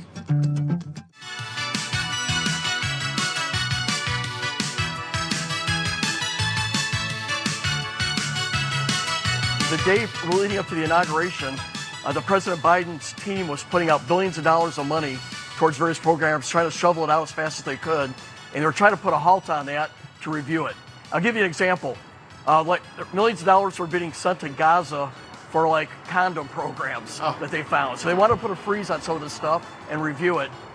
You're a lying sack of crap. You're a lying sack of crap. You're a lying, scheming, stinking, nasty sack of liquid crap. That's not true. Reading from the news piece again. Despite fierce amplification of this facially preposterous claim by conservative media, data from USAID tells a different story, one in which Carolyn Levitt's claim could not possibly be true. The Guardian flagged the report shows not a penny of such aid going to Gaza, shows Levitt's figure nearly equaling the total amount of contraceptive shipments worldwide. Yep. But what did we find out, Chris? Trump did actually send $40 million worth of condoms in his first... He did, worldwide. Okay, a former Biden administration says the claim is a feverish dream. One of the many lies repeated yesterday. Yes. Okay, let's talk to our friend, shall we? Here we go. We can dance if we want to, if we hope somebody will. Cause Republicans are rude and should be removed and act like they're imbecile. I say, Malcolm Nance, Trump is under Putin's control. We can dance while Stephanie dances with the pole. Well, it's the Malcolm Nance. It's the Malcolm Nance. Hi. Hiya, sailor. Hi. Oh, hi, Steph. You just caught me reading my prayer cards. Organizing them for the next 4 years. Malcolm, listen, I'm not even sure you can get shoutier than your normal Shouty McShouterson, but we're a week in, and we are in a constitutional crisis already, right? I mean, it is... it's sort of beyond, and that's part of the plan, isn't it? To be beyond any one human's comprehension to talk about. It's the fire hose. Yeah. Right. Yeah, so I was looking at massive protests in Germany against the far right, party there. I thought this is the problem is I don't know what the hell, we're asleep doing Wordle something, because yesterday I'm like, why are we not in the streets? I mean, why? This is really a full-on crisis just a week in, isn't it? Yes, but on the other hand, I have to tell you, the Germans have been organizing against the AfD, which is that sort of semi-neo-Nazi run organization in their country, Alternative for Deutschland, for years. So they've got a healthy, organized base of political opposition. Because they've seen this before.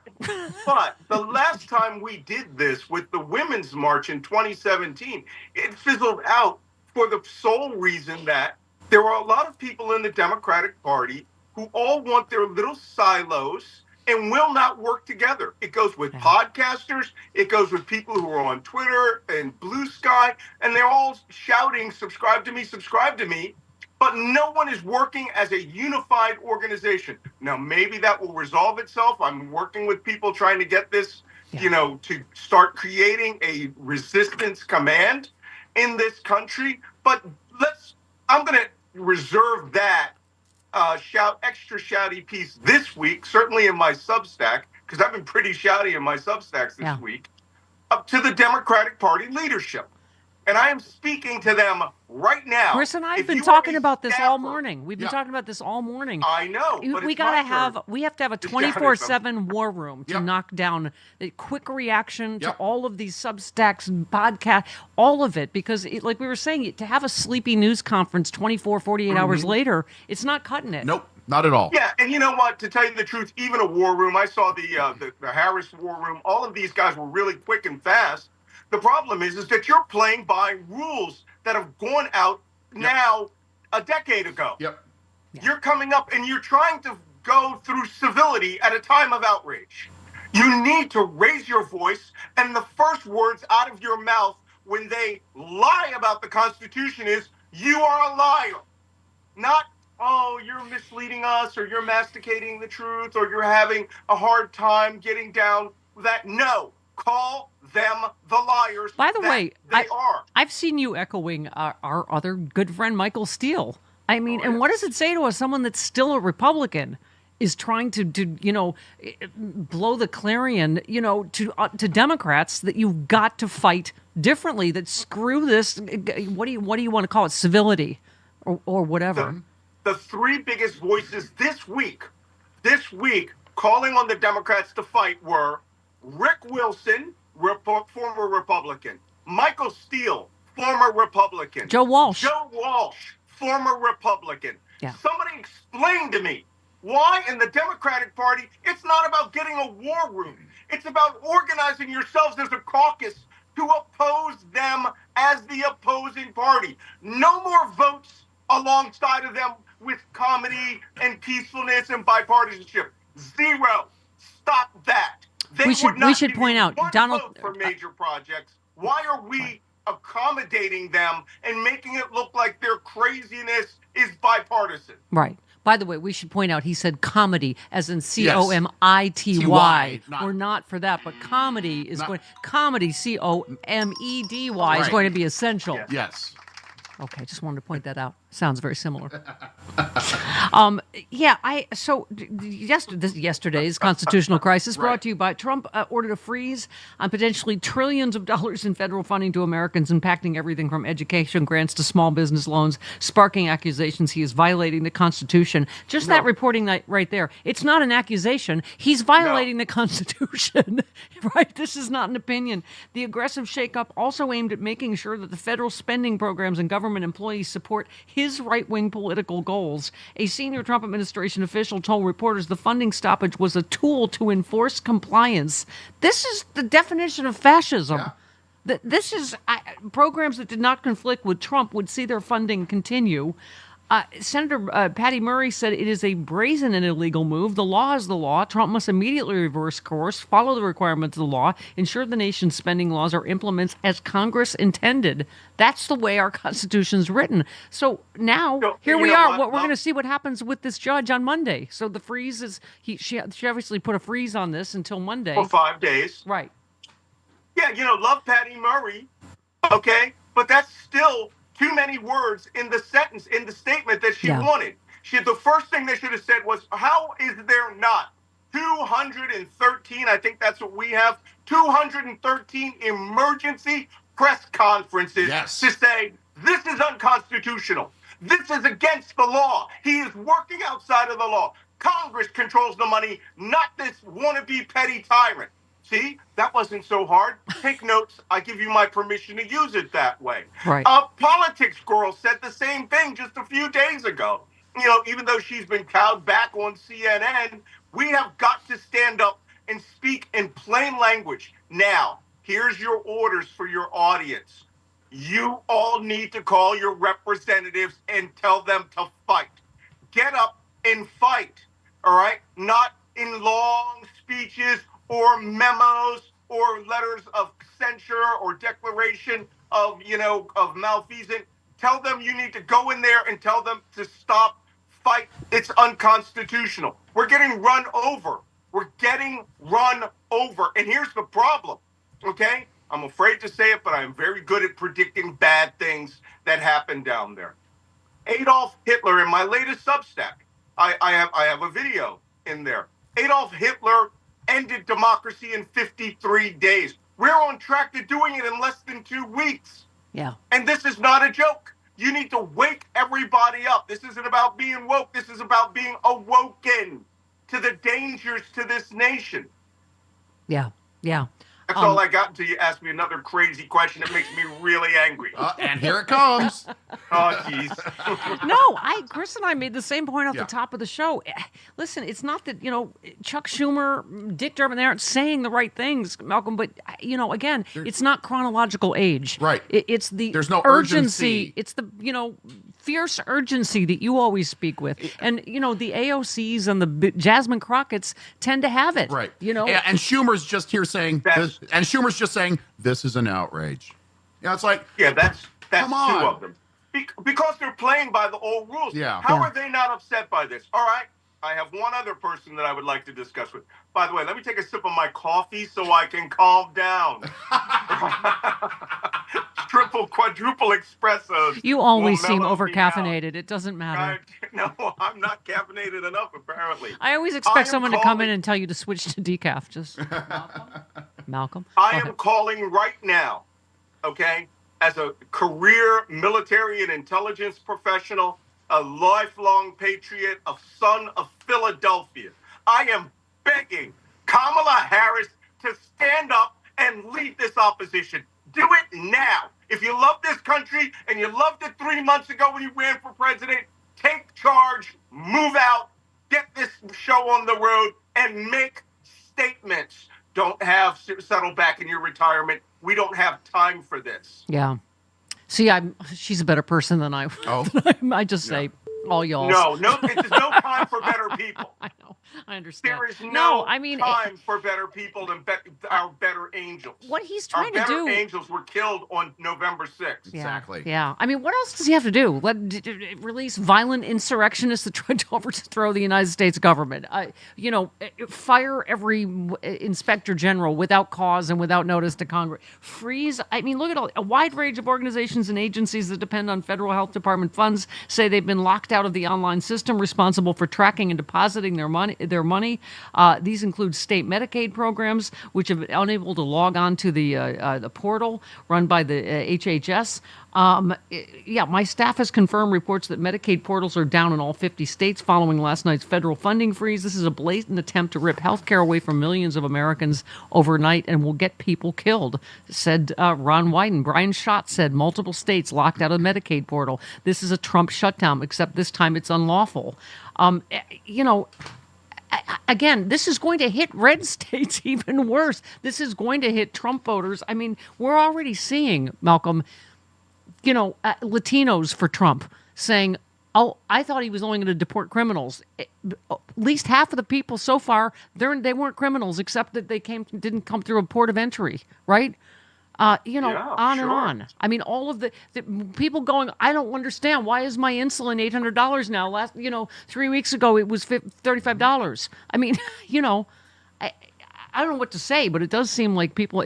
What we were saying, the biggest Google search is people who regret voting for Trump. Yeah, we're a week in, right, Malcolm?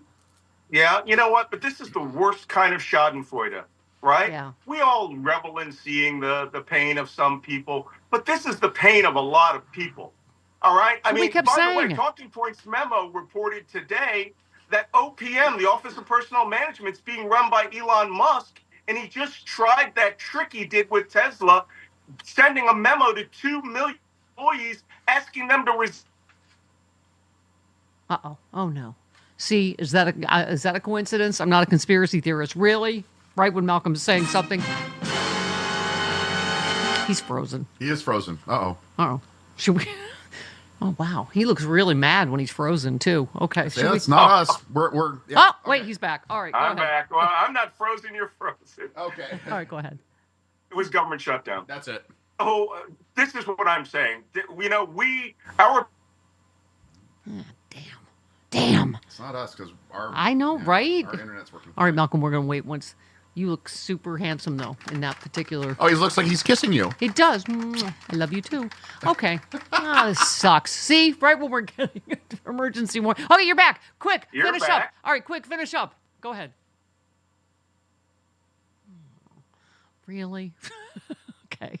It's going to be one of those days. Malcolm, I'm sorry. We can't hear you. Are you on mute? No, now he's frozen again. Yeah. Okay. Oh, no. Now he's gone. Okay. Okay. Well, scene for America.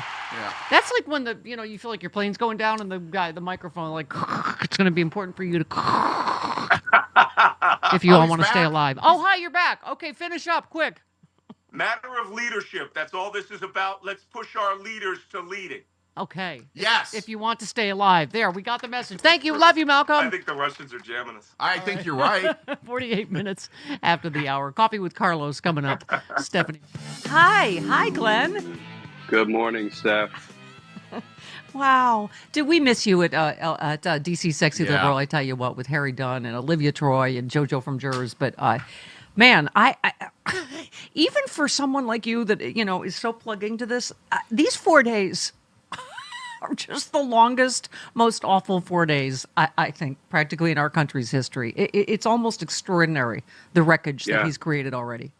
The wholesale pardons of January 6th defendants is an obscenity. It is so deeply disrespectful of the victims of those crimes.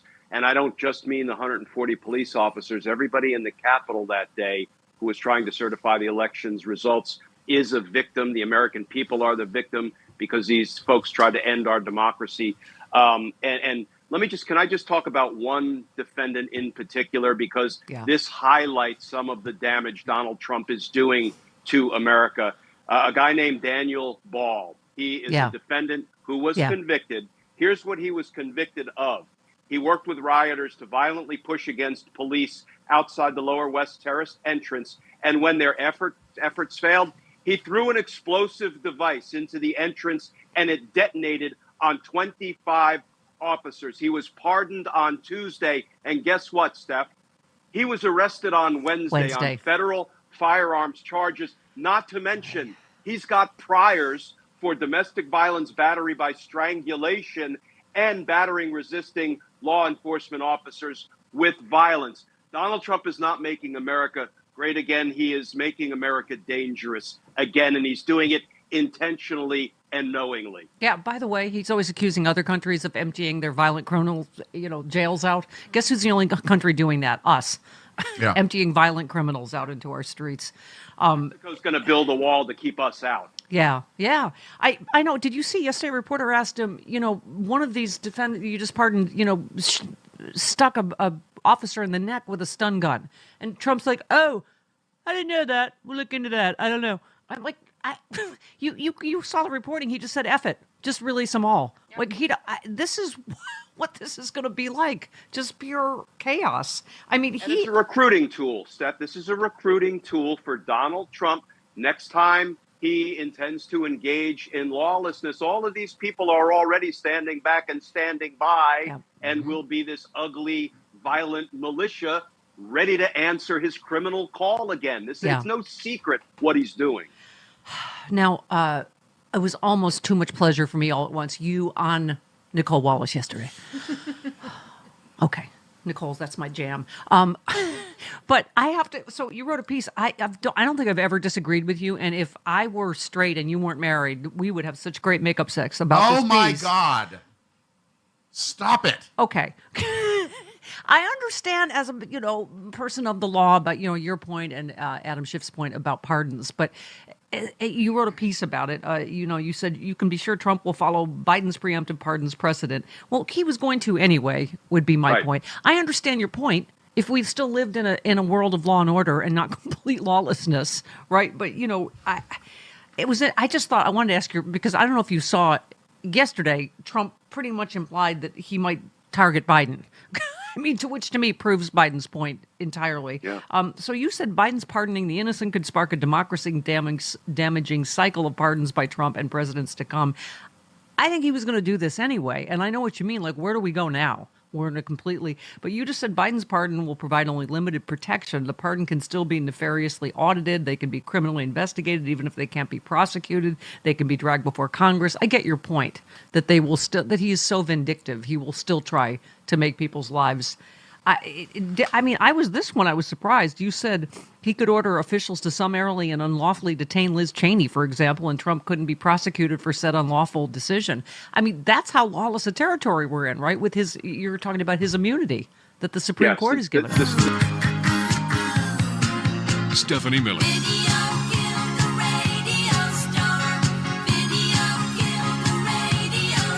See, we were just talking about my late night TV show in 1995. Oh, yeah. Way before Bella was, what's the word? Born? Yes. Wow. Bella was there's 1 degree of Stephanie Miller separation. That's right. Wow. So my late night TV show, Ann Beats, one of the original SNL writers, was one of my executive producers. She was my first screenwriting professor at Chapman University, where I went to college. And Anne has left us. She was brilliant, but oh my God. Anyway, Bella said her dad's a big fan of mine, and I'm surprised her dad is young enough to know who I am. If she would have said my grandpa loves you, I would have been like, oh, well, that makes sense. Yeah, that tracks. Wow. Okay. Josh in Wisconsin. Hey, Josh, welcome. Hey guys, and this is serious. I agree with Malcolm Nance. I think that the misinformation that's been spreading is important to stand up and fight, especially the misinformation that I've been hearing on your show this very morning. Oh, really? I got to tell you, it's preposterous. It is preposterous. What's that? An example, please? I'm sorry. It's the quote. It's the bitch please quote. I just can't have it. I wasted my time looking up this quote from As Good as It Gets. From Jack Nicholson. That quote is not being spoken by a woman. Jack Nicholson is not a woman. I know that Donald Trump said there were 2 genders, but that quote is 100% not from Jack Nicholson. Exactly. What I demand from you and from your listeners is a movie, a year, and a timestamp. Yes. Okay. We always demand a timestamp. Josh, thank you for focusing on the most important issue to America this morning. Thank you for not being distracted by the constitutional crisis. Because I almost thought we had it solved. Okay. He almost had me hook, line, and sinker. We just got fact-checked into the next election cycle. He almost had me hook, line, and sinker. I thought he was a right-winger. I got so scared for a second. I was like, huh? Get into acting. That was snark. That was snark, yes. He was purveying the snark. Okay, Governor Andy Beshear, real quick, from the great state of If Donald Trump is going to fulfill his campaign promise to lower prices. That was, I think, one of the defining issues of the campaign. I think it's why he is president. But what I've seen out of his executive orders are him addressing everything but inflation and prices. We see more executive orders on culture war issues than we do on the economy. He's right. How many times are we going to hear the phrase, the cruelty is the point? Who is this? Representative Rich McCormick, who is, of course, a Republican. He said children who need free lunches should just get jobs instead of sponging off the government. The CNN House pointed out to him that free lunches go to children who are too young to work. Yep. I guess they want to take care of that, too, though, and have, get rid of child labor laws as well. But okay. I vowed never to start a sentence with Bill Maher says. Why are you paying attention to him? I don't. I haven't watched in forever. Sometimes I just print stories that annoy myself. All right. That's on you then. No, it goes to Malcolm Nance's point, though, and I've said this before about, and to your point about how we just have to learn how to fight differently. I don't want to get into circular firing squad bash Democrats because that's what they want. But we just are talking about how to communicate and how to fight back from this just onslaught of cruelty and illegality and disinformation. Malcolm was saying the same thing I've said. Why is it that sometimes Republicans and former Republicans are the ones modeling that behavior and that courage, whether it's Michael Steele or whoever? But Bill Maher's just so full of it. He had Matt Gaetz on, of all people, on his stupid podcast. Yeah. Right? He said he was talking about Republicans that are on MSNBC. Maher said, my problem with people who take media jobs is very often on MSNBC, they start out as the conservative. Of course, on MSNBC, you can only be so conservative. They don't really have, your type wouldn't be on it, but they have the Nicole Wallaces, the people like Michael Steele. They hate Trump. It's the anybody but Trump conservatives. I will tell you, knowing both of them, particularly Michael, their beliefs are deeply held. Because they actually do love this country, and they actually love their party, their Republican Party. So to just accuse them with no evidence on, they're just doing this for a paycheck. Matt Gaetz said, they're enslaved by their audience. And Maher says, everybody is, yeah. And then Maher goes on with this bull again. Who's the stick up the ass party? That's the biggest one in my world. He said, who became the stick up the ass people, the left. Off, Bill. Seriously, if you've ever been to go to a Sexy Liberal Tour show. You think that's stick up your ass comedy? You don't have to punch down. That's the whole point. I don't care what you want to call it, woke, empathy, whatever. Anyway. Sorry, I am a Nicole Wallace fan. I'm a Michael Steele fan. Anyone that is standing up to this fascism is a hero of democracy in my book. 58 minutes after the hour. Coffee with Carlos next.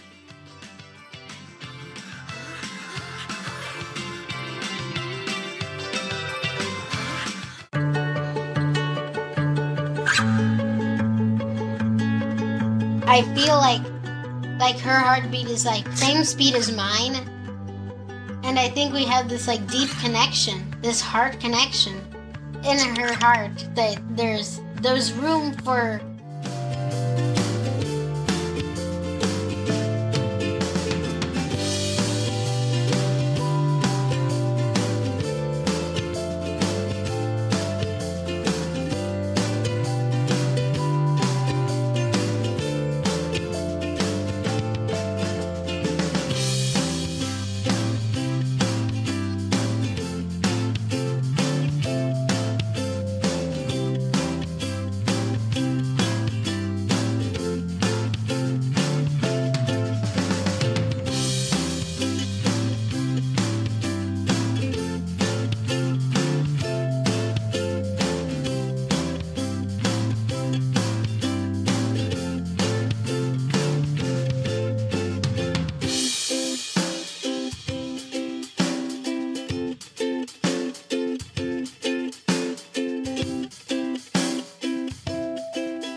illegal.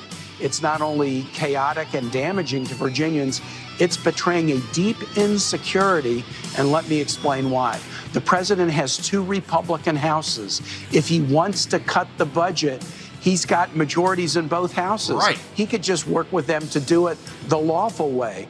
The fact that he's not doing that he's using this illegal unilateral executive strategy means he doesn't have confidence that the Republican leadership in both houses will go along with the extremity of the actions that he's taking. Yep. Thank you, Tim Kaine. Okay, a quick love letter. Cheryl says, Steph, your morning show on SiriusXM is terrific. Thank you. Thank you. I'm a huge fan of yours, have been for many years.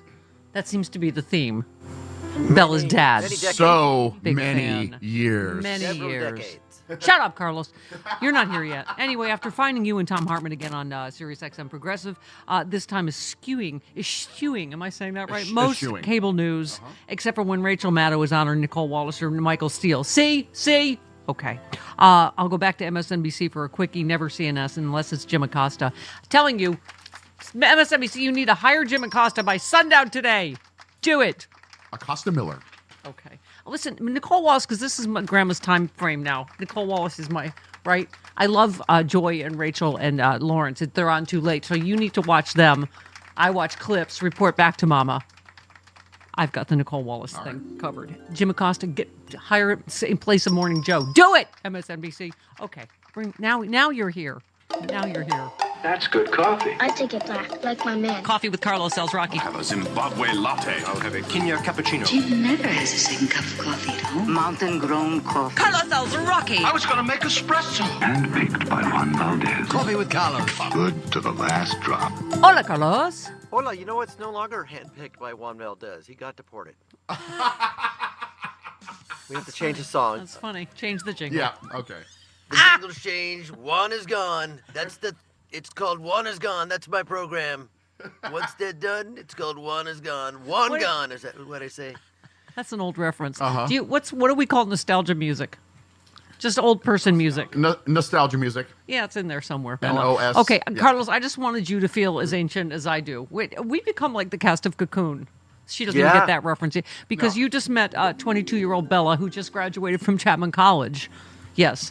Last year. Wow. Bella was born in 2002. Carlos, 2002. Yikes. Okay. But we were just saying the 1 degree, and you're in this 1 degree of separation. Yeah.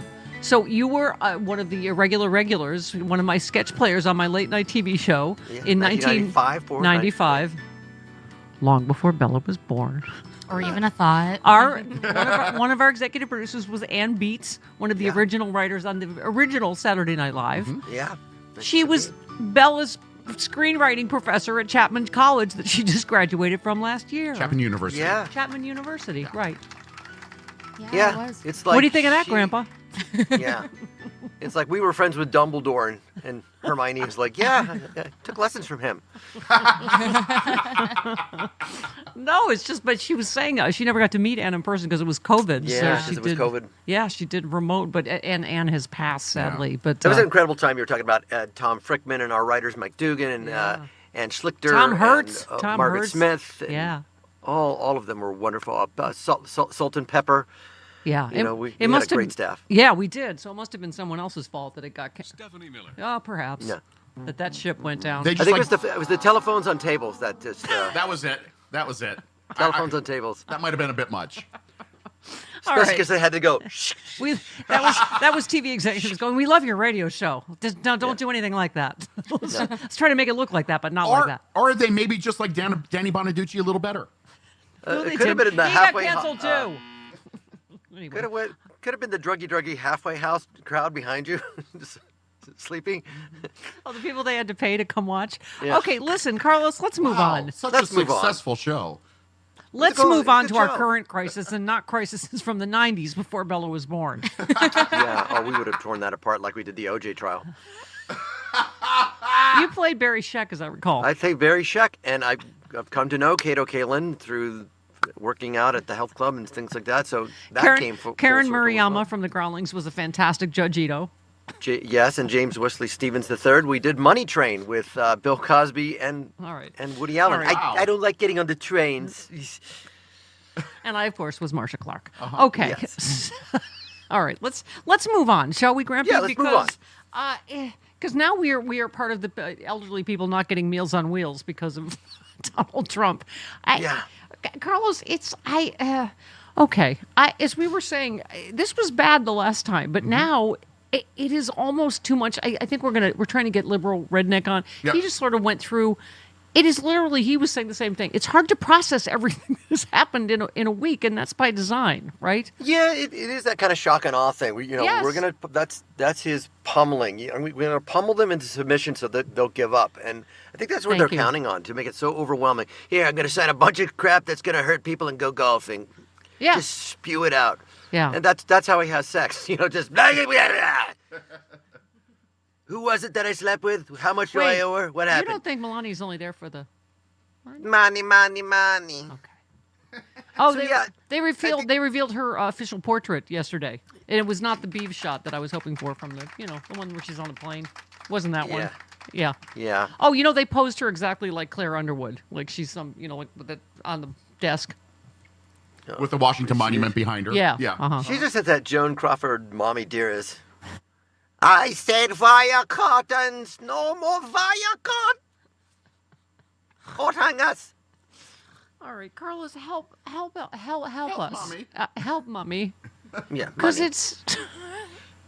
I mean, that back when we did the show, I'm not sure how to make comedy out of this is the thing, because it's legitimately terrifying and cruel, and a lot of people are suffering already. People are going to die if this, we'll see what happens at court Monday, but this by 5:00 yesterday. And I guess some people wanted this chaos, because that's what it's going to be. Just chaos, exhaustion, going to court, wondering if we can stop him. I mean, it is hard to believe that many people voted for this. And I guess a lot of them didn't know they did, but... It's hard to believe, but then again, it was all bolstered by misinformation and social media. This is by design. And again, back before social media, I've said this several times, when I did a movie in 2014 in Grand Rapids, Minnesota, the place of Frances Ethel Gum, Dorothy, from Wizard of Oz. 2014, Dairy Queen, right at the counter where you check out, big television with Fox News on it. So it started with that. This has been a plan for many, many, many, many years. Ronald Reagan, when he started to charge for universities, right? Universities used to be affordable. And he knew that an educated All right, now you've got Bella's attention. Was not going to vote Republican. So what do? You make it harder to go to college. So this is a playbook that goes back many decades, like us.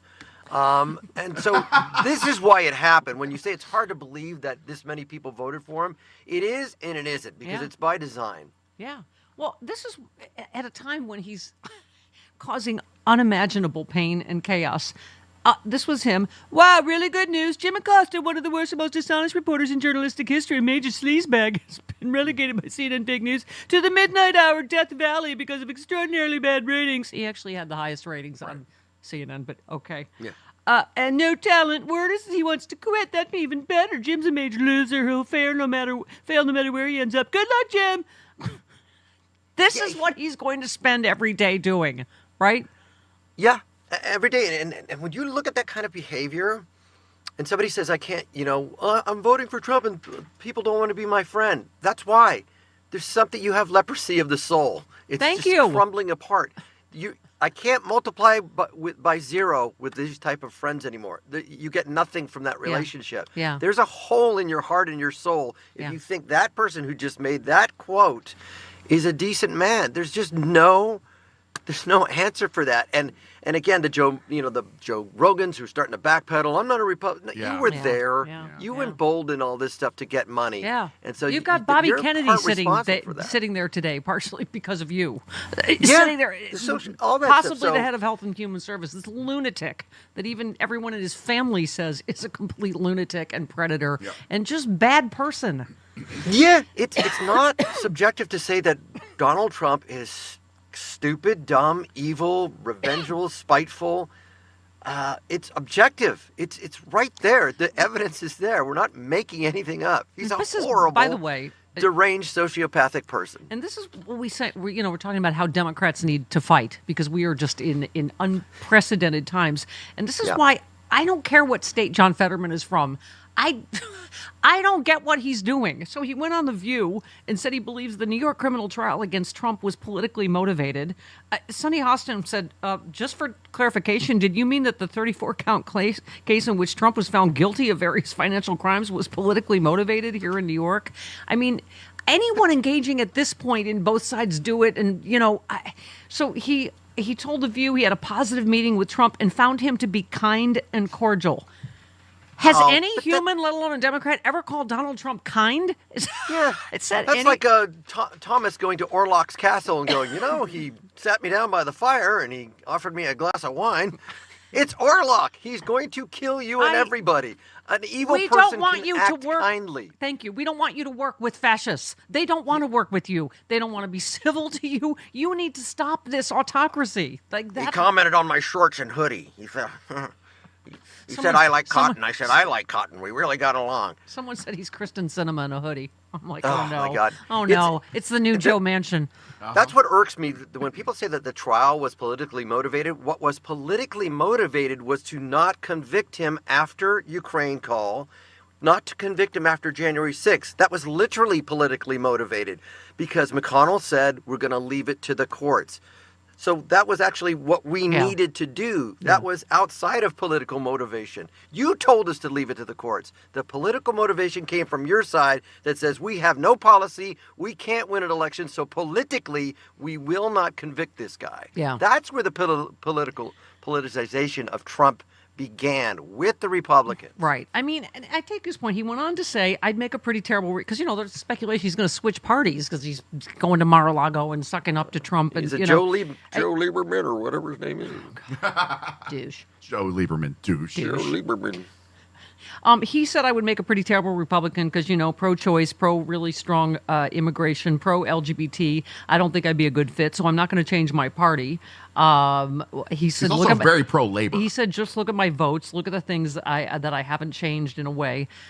I mean, okay, but again, I think these times, Carlos, call for more than just people that are going to vote with us. There are people that have to stand up to this and have to communicate the urgency of the times that we're in. And the crisis, we are in a constitutional crisis already. Act like it, right? Yeah, I understand you're wanting to reach out and extend an olive branch and wanting to work with somebody like that. But at the same time, you can go, listen, he's a POS junk human being, but I got to do what I got to do. So I'm going to try to make a compromise with an evil person. Don't call him nice. He was nice. He's not capable of empathetic behavior. Right. He's kind if he thinks he acts kind if he thinks he can get something from you, right? Oh, he's nice. He let me hit a mulligan when I went golfing with him. Exactly. Even though he cheated on the score. And we were I was just saying, because you brought up Joe Rogan. It's like Bill Maher is one of those, right? Both sides do it now. Like, No. Right, and I was saying, like, he accused, I guess, Michael Steele, Nicole Wallace, of, like, basically just taking the paycheck, that aren't really anti-Trump. And I would tell you that is absolutely not true. That like their beliefs. And first of all, he goes whatever way he thinks the wind is going. He thinks if he to bash liberals, he'll get more. Both sides do it, and that makes him have his audience be wider. I just think it makes him a coward. Yeah. And to accuse them of just taking a paycheck and not really believing what they believe, I think is bold.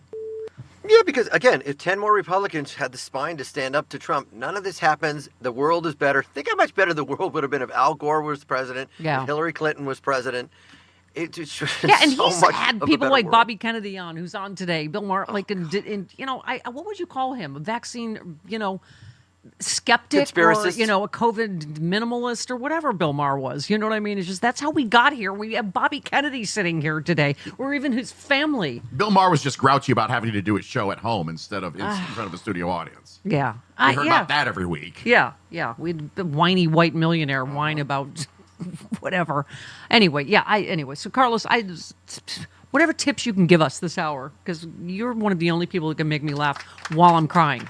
Which is going to become necessary. Yeah. It's all up to With you. The bear backing up into the pole joke. Oh, I did do that. I threw my back out, and so I did do that. I put my CBD on the wall, and I backed into it like a bear. I think at these times it's go see comedy, go see movies, be creative, love your friends and family. It is difficult. So because again, we go back to what it was designed to do. All these executive orders. I'm going to cut school lunches. I'm going to do all this stuff so that people will panic. But it's fight. Enjoy your family. Enjoy your friends. Be creative. Yeah, be do silly. whatever you have to do to stay in the fight and to pay attention. Fight. Self-care, right? 21 minutes after the... Hi, Frangela, hi! Wow, what a week! I will never make nice. Not one moment, not 1 second. They get nothing. I concede nothing. I am better than them. We are better than them. They are bad people and they are wrong. Yep. You know what? Take a stand, for God's sakes, woman. Feeling vague. Yeah. Tired of you being wishy-washy. Yes, exactly. I saved, you've met the delightful Bella, 22-year-old Bella, Jody Hamilton's last day as executive producer. She will be back on Tuesdays, every Tuesday with us, filling in as usual, blah, blah. Everybody's got to take care of themselves. Blood pressure, stuff, Okay. But I saved this letter for you because this would be our first complaint letter. It is from, I swear to God, it says Tim Scott, but I don't know if it's that one. But it is Tim. Did he make his mark? It is not a biscuit-related email. It doesn't say biscuit.com. It's okay. Anyway, the subject line is, why don't you ever hire black people? Is it because you don't mind riding bikes with them, but you don't want them in your house? I'm sure Bella's a nice person. It's just you used white affirmative action to hire her. There was no open process to fill Jody's spot. Bella was recommended without even going through an interview process. Okay, You have had, actually, a black producer. For a long time. For a long time. call I think you can testify, though, from my last holiday party that you were at, that I do not allow black people in my house. No, we did have to eat in the driveway, but the food was really good. It was delicious. What you And said down it was came just out the and scraps, said hi. though. It was just the scraps left over. And then you had that. What was wonderful that this time you built that bathroom outside. I gave you your own perfectly good bathroom, and you and Tim Russ enjoyed it. The party that I gave for Malcolm Nance, you all had your... It was really nice. It was really nice. Not a single black person has been in your house, Stephanie. Ever. Because I am a racist. Okay, can we talk for real about how, like, this company has how many people in it? 5? Three. Which company? Us? This is it. Yeah. Like, I just don't know. I mean, and with all due respect, there's one open position. It just doesn't seem like, I don't think you need an HR department, is what I'm trying to say. Stephanie is HR. We actually had to fill our straight girl quota, so. Right. Oh, my goodness. Can't be all Oh, my goodness. You know what, girl? Watch. Keep your eyes on your stem cells with this crowd. Don't leave them in your purse. And if anybody licks you, you tell us, okay? Try to get your stem cells, okay? Liberal baby eaters, that's us. Okay, we need fresh blood because we're vampires. I can't with people in this with this administration or this Reich. I'm the racist. What we're gonna do is call out Stephanie Miller. Yep. Right. That's what you're gonna spend your time doing. By the way, Bella did come highly recommended, and she did go through an interview process. But other than that, all being untrue. All right, let's. But Bella, you are in fact white because that's all we want. Yeah. Okay, Well, good, I am half Latina, but we don't need to worry. We don't need to worry Oh about my it. God! DEI hire. Call it ICE. I am calling ICE. No, ICE raids. Can I just say our friend Rude Pundit tweeted, most Trump supporters would be happy to die in a ditch as long as they feel free to use the N-word again, and liberals are mad. The sooner Democrats get their head around that, the better they will be able to oppose Republicans. Thank you. Right? Yeah. That's the point. Because you know what has not happened? The price of eggs has not gone down. No, in fact, what's it doing? It's going up. That's right. We said it. We're going to keep saying it. We are living here at the top of "We told you so" mountain. The crops are already. It's that. The crops are already rotting in the fields in Central. What do you think that's going to do to the price of fruit? I mean, it's never been about the price of eggs. It's never been about the price of anything. It is about white nationalism. It is about poor white people saying, if I can't be better than brown and black people, who am I better than? It's about their resentment. that they feel like they have been robbed of their birthright for their whiteness, even though they're unsuccessful and stupid by their own efforts. I'm sorry. You're at the top of I Told You So Mountain? Because I have a missive for you. Okay.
Stephanie Miller.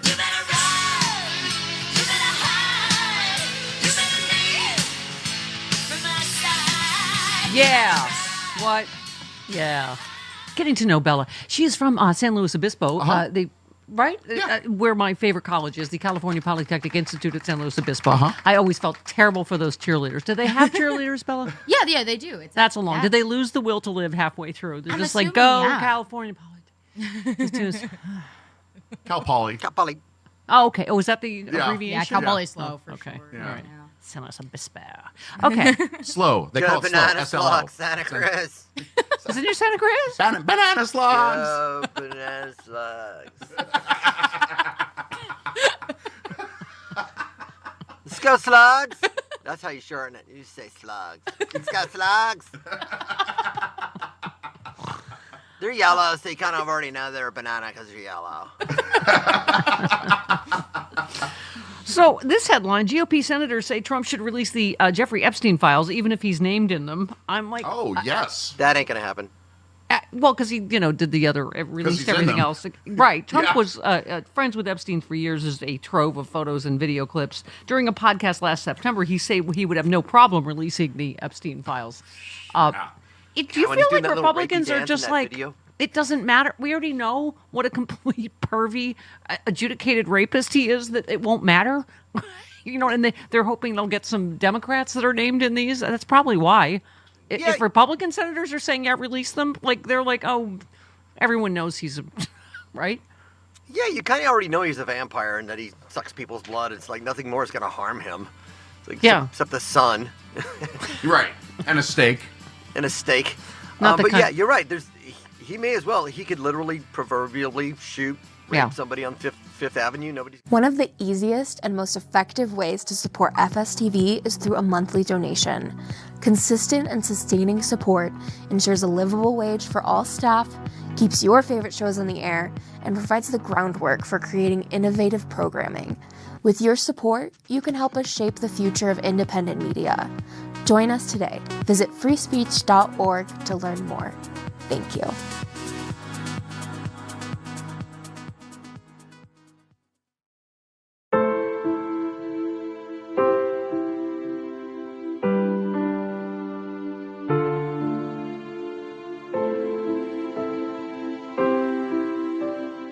I have run these canyons for 6 million years.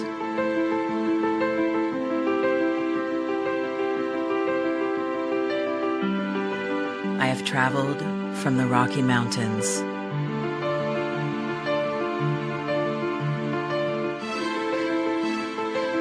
to the deserts, through scorching heat and freezing cold, from the land of the dinosaurs to fields of food.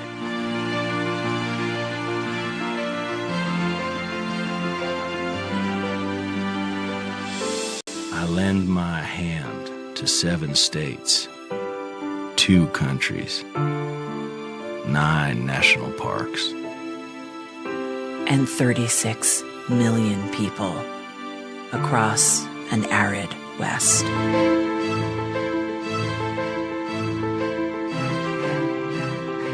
I am not the strongest or the largest, but I am the hardest working.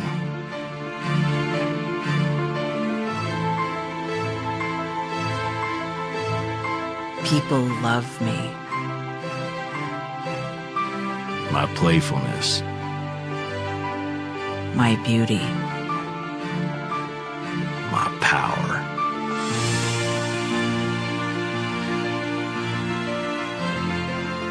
My life.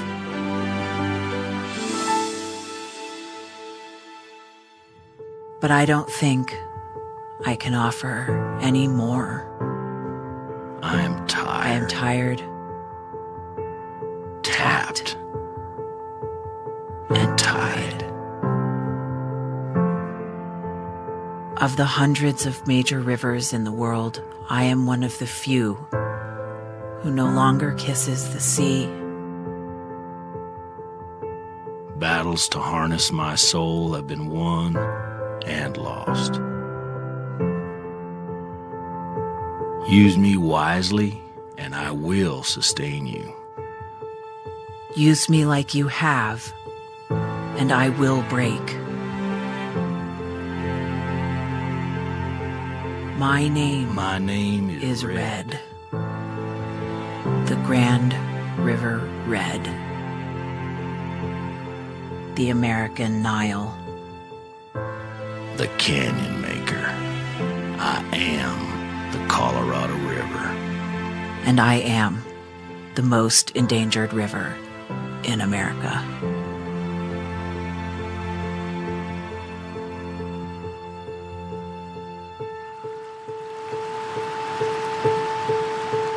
Listen, I realize that I'm not perfect, but it all really started to change because you judge me for having a problem.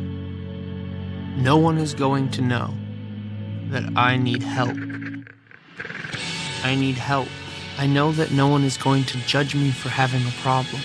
I realize that I'm not perfect, but it all really started to change because you listen.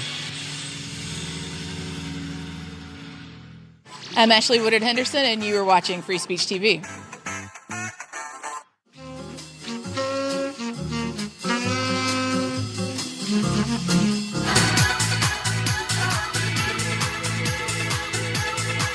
Article 2 of the Constitution gives the president the executive authority, and the executive authority is over every officer, every employee of the executive authority, and so the president has the authority under the Constitution to terminate people in the executive branch. Oh, God, Ted Cruz. What a spineless weasel. God. Trump called his wife ugly. His father killed JFK, and he's still carrying his water. That's right. Just, ay. Also, the headline this morning, Trump administration offers federal workers payouts for resignations in a move mirroring Elon Musk's memo on Twitter. So President Musk, it's exactly what President Musk ordered. Right. By the way, as I think it was Tim Kaine was saying, do not take this buyout. He's going to screw you like he's every contractor he's ever worked with. Federal employees need to know their rights, Carlos. That's the other thing we keep talking about, the Inspector General thing. He doesn't have the authority. We've got to stand up against this. Mm-hmm. You not only have to give Congress 30 days notice, there needs to be a cause, Yep. Same for, by the way, the Justice Department people he's firing. They just did their jobs in the Jack Smith investigations. Yeah, and in a nod to Clint Eastwood, I called Musk Fuhrer number 2. Yes. Yeah, and then Mike Johnson in his best Christian ways is celebrating the fact that federal workers could just lose their jobs. Good, we need to get rid of them. Yeah. These are people with livelihoods that try to help people, that have families. Yeah. And in some cases, empathy and compassion. Have moved What are they making crosses out of? Satan's bones? Well, for now, we're living here in Elon Town. That's good, huh? Well, we're living here in Elon Town. Zeke Heil, y'all. Working for an ego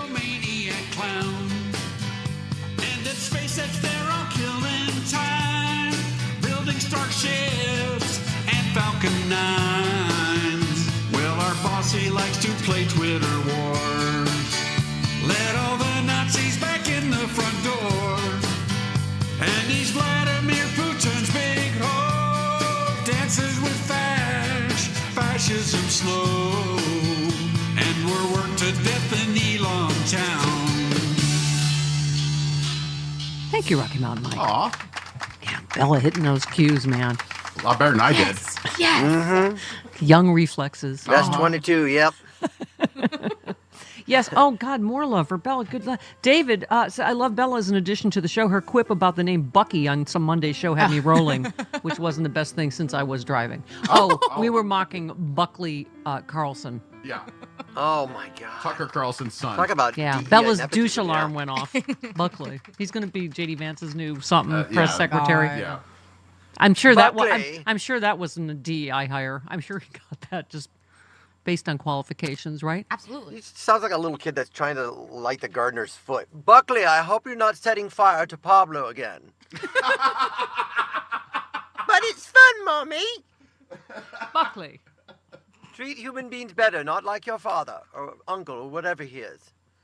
Don't bother your father when he's tanning his Buckley balls. and Tucker? Buckley. How much more Archie, weird, white can you be? Right?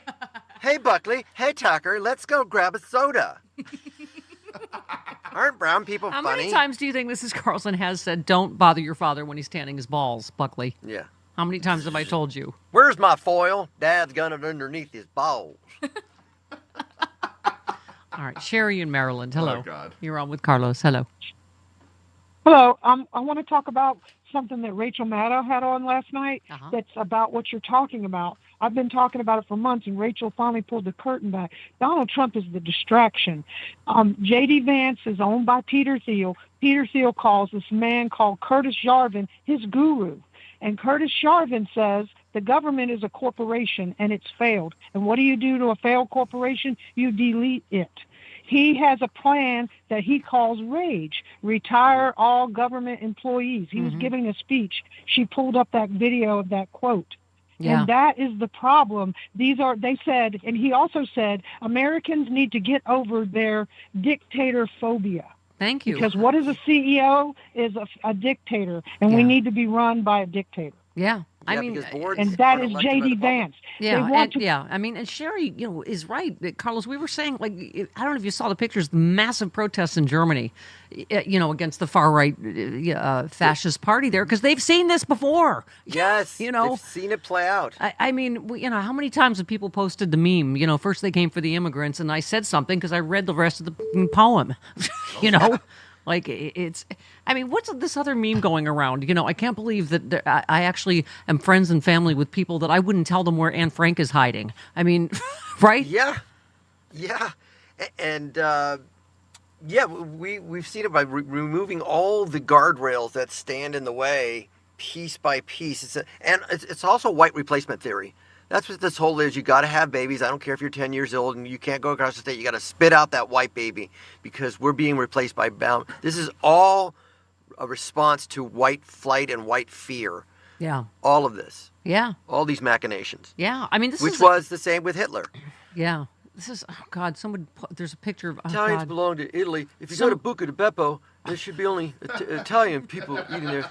Someone said that it's all about your bloodlust to get rid of brown people that's bringing all this on, Panda eating the Chinese food. There should be Chinese people eating the panda, Italian people eating Buca di Beppo. He's like a little kid playing with army dolls. I'll put the brown ones here. And this is what I did when I was all alone when nobody loved me as a child. Bella's just, you're Bella killing with Bella. Yeah. She gets it. Funny man. It's good. Our youth get it. It's these old crotchety people. I need a CEO. Well, he golfs like I do. He was a businessman. Now Bella's doing voices. Yes. Wow. She's going to replace all of us a lot faster than we thought. thought. Go to the Raj Mahal. It's Taj, whatever. Indian. Seriously, if you look at Trump's rallies, it's a lot of older people. Look at this. Yeah. They were talking about the, Meals on Wheels being impacted by this freeze. who is this? A spokesman for Meals on Wheels said, in fact, this order includes the Older Americans Act, which would presumably halt service to millions of vulnerable seniors who have no other means of purchasing or preparing meals. Right? So they keep trying to tell everybody, oh, don't worry, it's all going to be fine. Meals on Wheels said the uncertainty right now is creating chaos for local Meals on Wheels providers, not knowing whether they should be serving meals today, which unfortunately means seniors will panic, not knowing where their next meal is going to come from. I mean, they keep saying cruelty's the point, right? The fear, the panic, the chaos. I mean, it's... Oh, God, I saw a horrifying picture. There's a woman, first of all, that should be illegal. She's wearing yellow tights with Trump's face and also dollar signs on them. And then she's with two men and, I don't know, dressed all in flag wear. And some sign that just says, you know, Daddy's back and he's going to deport all the illegals. And they're all like, yeah. Trump rallies make furry cons look normal. Yeah. And I've been to a furry con in Ontario, and it was awesome. But, yeah, They're this very level of friendly cultism. people. Huh? They're very friendly people. They are very friendly and soft people. They are very soft, too. Softer than Sam Elliott's mustache. Well, as long as they Come keep... down to Sam Elliott's mustache con. Which is scritchy. It's very scritchy. Dress up like my mustache. But yeah, that level of loyalty to and daddy issues. And I'm like, keep saying, with the daddy issues, daddy's back. Yeah, that's what Mel Gibson said. Oh I know. My God, what just a drunky ogre that guy is. I met him in person once. He seemed okay, but he just had fat hands. Big claw, meaty, fat hand. I know to meet you. He was already at that point. We're gonna get a drink. They this false machismo of a guy that had bone spurs 5 times and afraid when an eagle decides to scratch itself. I'm an eagle. It is true, but part of what got us here is this false machismo. These, dude bros that you always talk about, We've gotten several cards and letters saying that it's pronounced machismo. Oh, pardon me. Yes. Well, I like machismo.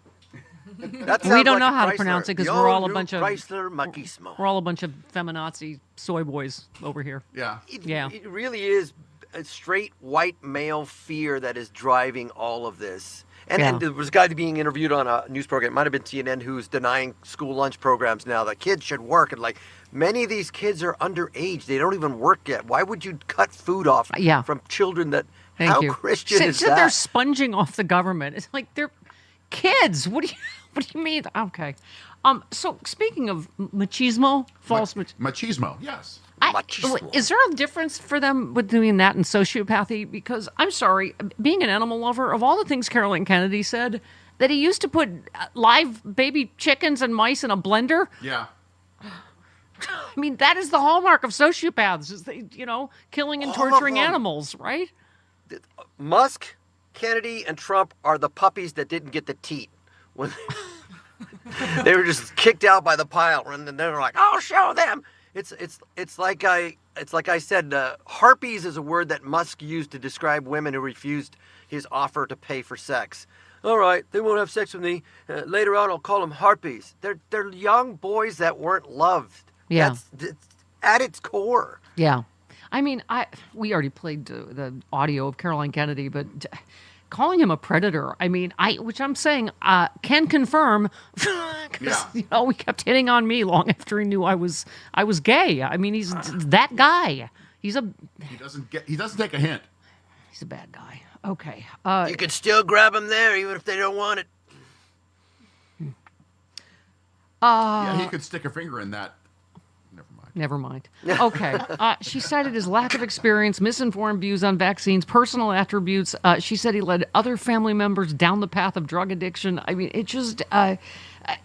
he said, blah, blah, blah. Yeah, this part. He said siblings and cousins who Bobby encouraged down the path of substance abuse suffered addiction, illness, and death, while Bobby has gone on to misrepresent and lie and cheat his way through life. Who does that sound like? Bobby preys on the desperation of parents of sick children, vaccinating his own children while building a following by hypocritically discouraging other parents from vaccinating theirs. Mm-hmm. That goes to the heart of this hypocrisy, doesn't it? Yeah, his administration is not full of people that are empathetic and want to help. They're starved for attention and power, and this is why they want to just eliminate all the guardrails in front of them so that they can feel this sense of power instead of actually helping people. It's so clear, and I have a problem that I wish there were more bishop buddies. I wish more of the church would stand. I told my friend Lalo Alcaraz, friend to the show, I don't know why somebody has not painted an image or made a cartoon image of Buddy as the person in Tiananmen Square standing against this fascism tank. You know, that's who she is, and that we need more people. We don't need the Fettermans to acquiesce to thank you. The sociopathy of this leader. We need people in the church, in politics to go, this guy's nuts. Yeah. Wake up, let's go. Yeah, someone did a great cartoon, right? Her knocking Trump's crown off, and it says Bishop something King. It's a chess thing. Someone knows. It's a chess thing. Bishop Trump's King. Yeah. Something. You resign now. Something. I don't know what the chess term is. Anyway. Bishop crowns king. Yeah. No, this one that I read earlier. Notice how free speech and religious freedom suddenly doesn't apply to a Christian bishop in her own church. Yep. Yeah. I mean, and where are the so-called comedians who stand up for free speech? Just cowards. I just added to your, Not sure he can hear it. Yeah. Sometimes you can. I heard it. I heard the crickets. Thank you. Yeah. All right. Tumbleweeds. Okay. Yeah. That's also Carlos's impression of my vaginal area. Right. Yeah. Blah, blah, blah. It was a rocky place where no man's seed could find purchase. That's right. Not in front of the baby. No man's seed has ever found purchase there. For so many reasons. Mostly Raising Arizona, Bella. Best comedy ever. Yeah, I do love Raising Arizona. Yeah. Oh my gosh, if I was 70 years younger. Oh, get the fucking huggies. All right, 47 minutes after the hour. Back with the remaining moments of Coffee with Carlos on the Stephanie Miller Show. We have to keep our country gate. It's the Stephanie Miller Show.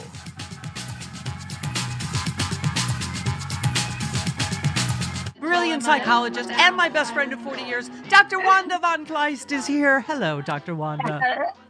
Hello, my beautiful Stephanie. I adore you. I adore you back. And for people that can see you on camera, I know she looks like a porn doctor, but she is an actual doctor. Yes, she is a very buxom, gorgeous blonde. That's why you wear the glasses, right? So you just, waka. Yeah, they just are pure glass. Yeah. Not so, really. So I you can't take the glasses off them without reading. We just hired 22-year-old Bella who looks and sounds exactly like your daughter Taylor. And remember you said I should have had a kid because I don't know how to do anything technically? I just bought one. Okay. Yeah. Well, you hired one. Thank you. We don't white people anymore. Oh, is there a distinction? Oh, thank you. Okay. Yeah, it's a thing now. Yeah.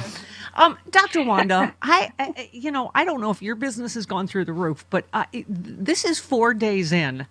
And we just did Sexy Liberal DC. And as you know, people came up to me, all kinds of life stress, health, losing a spouse, death of a parent, on top of this just incredible stress of what's happening in our country and Donald Trump and this chaos. I mean, what are you telling your clients? How do you tell them to cope with all this? Well, one of the main things, first of all, is always self-care. When you're talking about mental health, any kind of wellness, mental, emotional, physical, psychological, spiritual, depending on people's beliefs. But really it's self-care, because you've got to ground yourself first, because what has happened is a little bit like we got the people that were kind of felt like the Democrats would win. Yeah. It was more like they were like in the eye of a hurricane, and then we got sucked into the hurricane. So people are grieving. They have tremendous loss. They are legitimately very frightened because of, not imaginary things. Real things have already happened. Real things promised to happen.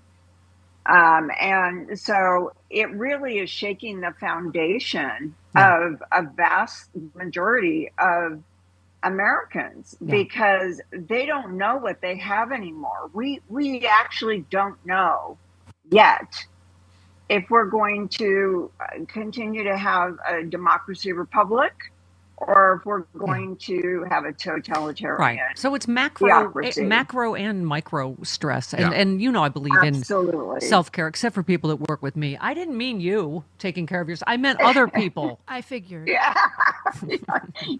No, when Jody told me, I was sad, but I was like, your health and happiness are first. Like anybody we love, I've said this over and over, want to do what you love with who you love, take a break. Chris and I both talked about how we're consuming. We can't consume no news because that's our business, but we consume a lot less. We're just enough to know what's going on. Exactly. But, Wanda, I've had I think it was a trauma therapist wrote to me talking about this really is like a national trauma. It isn't. It is absolutely a trauma. It is, and it's an ongoing, no kind of light at the end of a tunnel trauma. And so we're right in the middle of the trauma because, of course, the trauma really started around 2016 as far as these more recent events.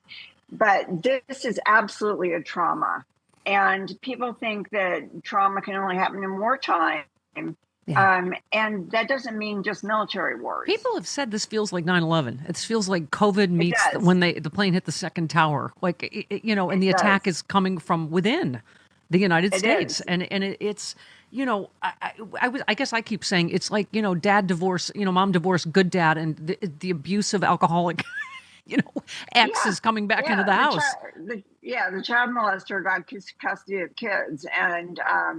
And so I think really, first of all, I think there are so many intelligent, strong, amazing people because like yourself, I mean, this is your profession, but to be able for the American people, like you said, on the macro and the micro, level, that they have had to cope with so much for so long.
After the hour coffee with Carlos, Bella is just, she did not know you were the Taco Bell Chihuahua. Yeah.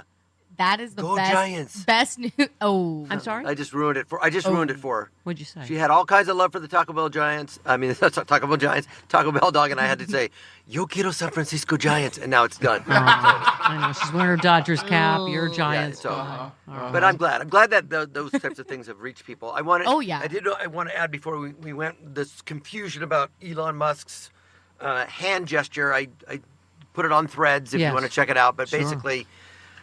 Tim Walsh did this move where his hand was here, nice and soft, and palm was out, waving back and forth, as opposed to palm down, straight out. Pretty simple to deduce, no matter how tight you try to spin it. One is one, the other is the other thing. Thank you. You know who knew for sure it was a Nazi salute? Nazis. So that, I think, kind of puts that to bed, doesn't it? They're the pros. When I said the Jews will not replace us, what I meant was no. Okay, so it's Bobby Kennedy Day, everybody. Oh, he's been. Boy. There have been some Oh, fireworks. my throat so is far. scratchy. No, that's a low blow. Don't. Did he? That's a low blow. I won't go. Did he bring his emotional support animals, the dead bear cub and the dead whale head? He vowed to. Oh, you mean Cheryl Hines? Emotional support. Oh, is that low? No. Okay. What? He vowed to keep his hands off of your McDonald's because, quote, my boss loves a cheeseburger. Because like Carolyn Kennedy said, he has no principles other than power. He was an environmental lawyer. This is the nothing biggest about vaccines. Drill, baby, drill, big oil, blow up the environment administration ever. Oh, my God. Okay. And he also said, I probably did say that Lyme disease is likely a military-made biological weapon. For God's sakes, you lunatic. Okay. Here it is, though. White House is speaking to send a message to reticent Senate Republicans to get on board with all of Trump's wildly unqualified nominees, warning of political consequences for those who defy him. One senior White House official said it's pass-fail. You either support everyone or you don't. And they're talking about you got a scare because Hegseth very nearly didn't get in. Right. We only needed one more. That has never happened before. Carlos, wildly unqualified. But that's the other thing is you don't know if all this chaos he's creating is to distract, to get, Bobby Kennedy and Tulsi Gabbard in, right? Oh, God, just the worst people. Yeah. Who is this? Oh, Bannon said, with all deliberate speed, the White House wants the cabinet nominees confirmed. President Trump doesn't need to signal that to MAGA. We know it. Anyone standing in the way will get the same treatment as Joni Ernst and Tom Tillis received, said Steve Bannon. He also warned McConnell will be singled out for special treatment this coming week. That they're just a bunch of bullies. Kennedy's running mate who said anybody who threatens to stand up Nicole against Shanahan. I will finance primary. Yeah. Just rich billionaires just tossing their ego and money around. Yeah. I mean, like I said, man, if the real Jesus is getting his behind kicked by Satan right now, he's just like, well, I tried. I put it all out there. It's written down. They did it wrong. I'm out. I'm out. Here's a glimmer of hope. Pete Buttigieg may run for U.S. Senate in Michigan. He would be fantastic. Pete Buttigieg? Yeah, I think that'd be great. Yeah. Very smart. Look here. Metadata shows Project 2025 wrote all of the Trump orders. It's so weird when we were saying, he wrote it down and Tim Walz would say, coaches don't do a playbook unless they're going to use it. Yep, and then Trump said, I don't know what that is. I've never heard of it. I'm going to, The 2025 Presidential Transition Project, better known as Project 2025, is a right-wing agenda from the Heritage Foundation that lays out the blueprint for remaking the federal government by firing government workers to install conservative right-wing figures. It's literally everything in there is written down that they are doing now.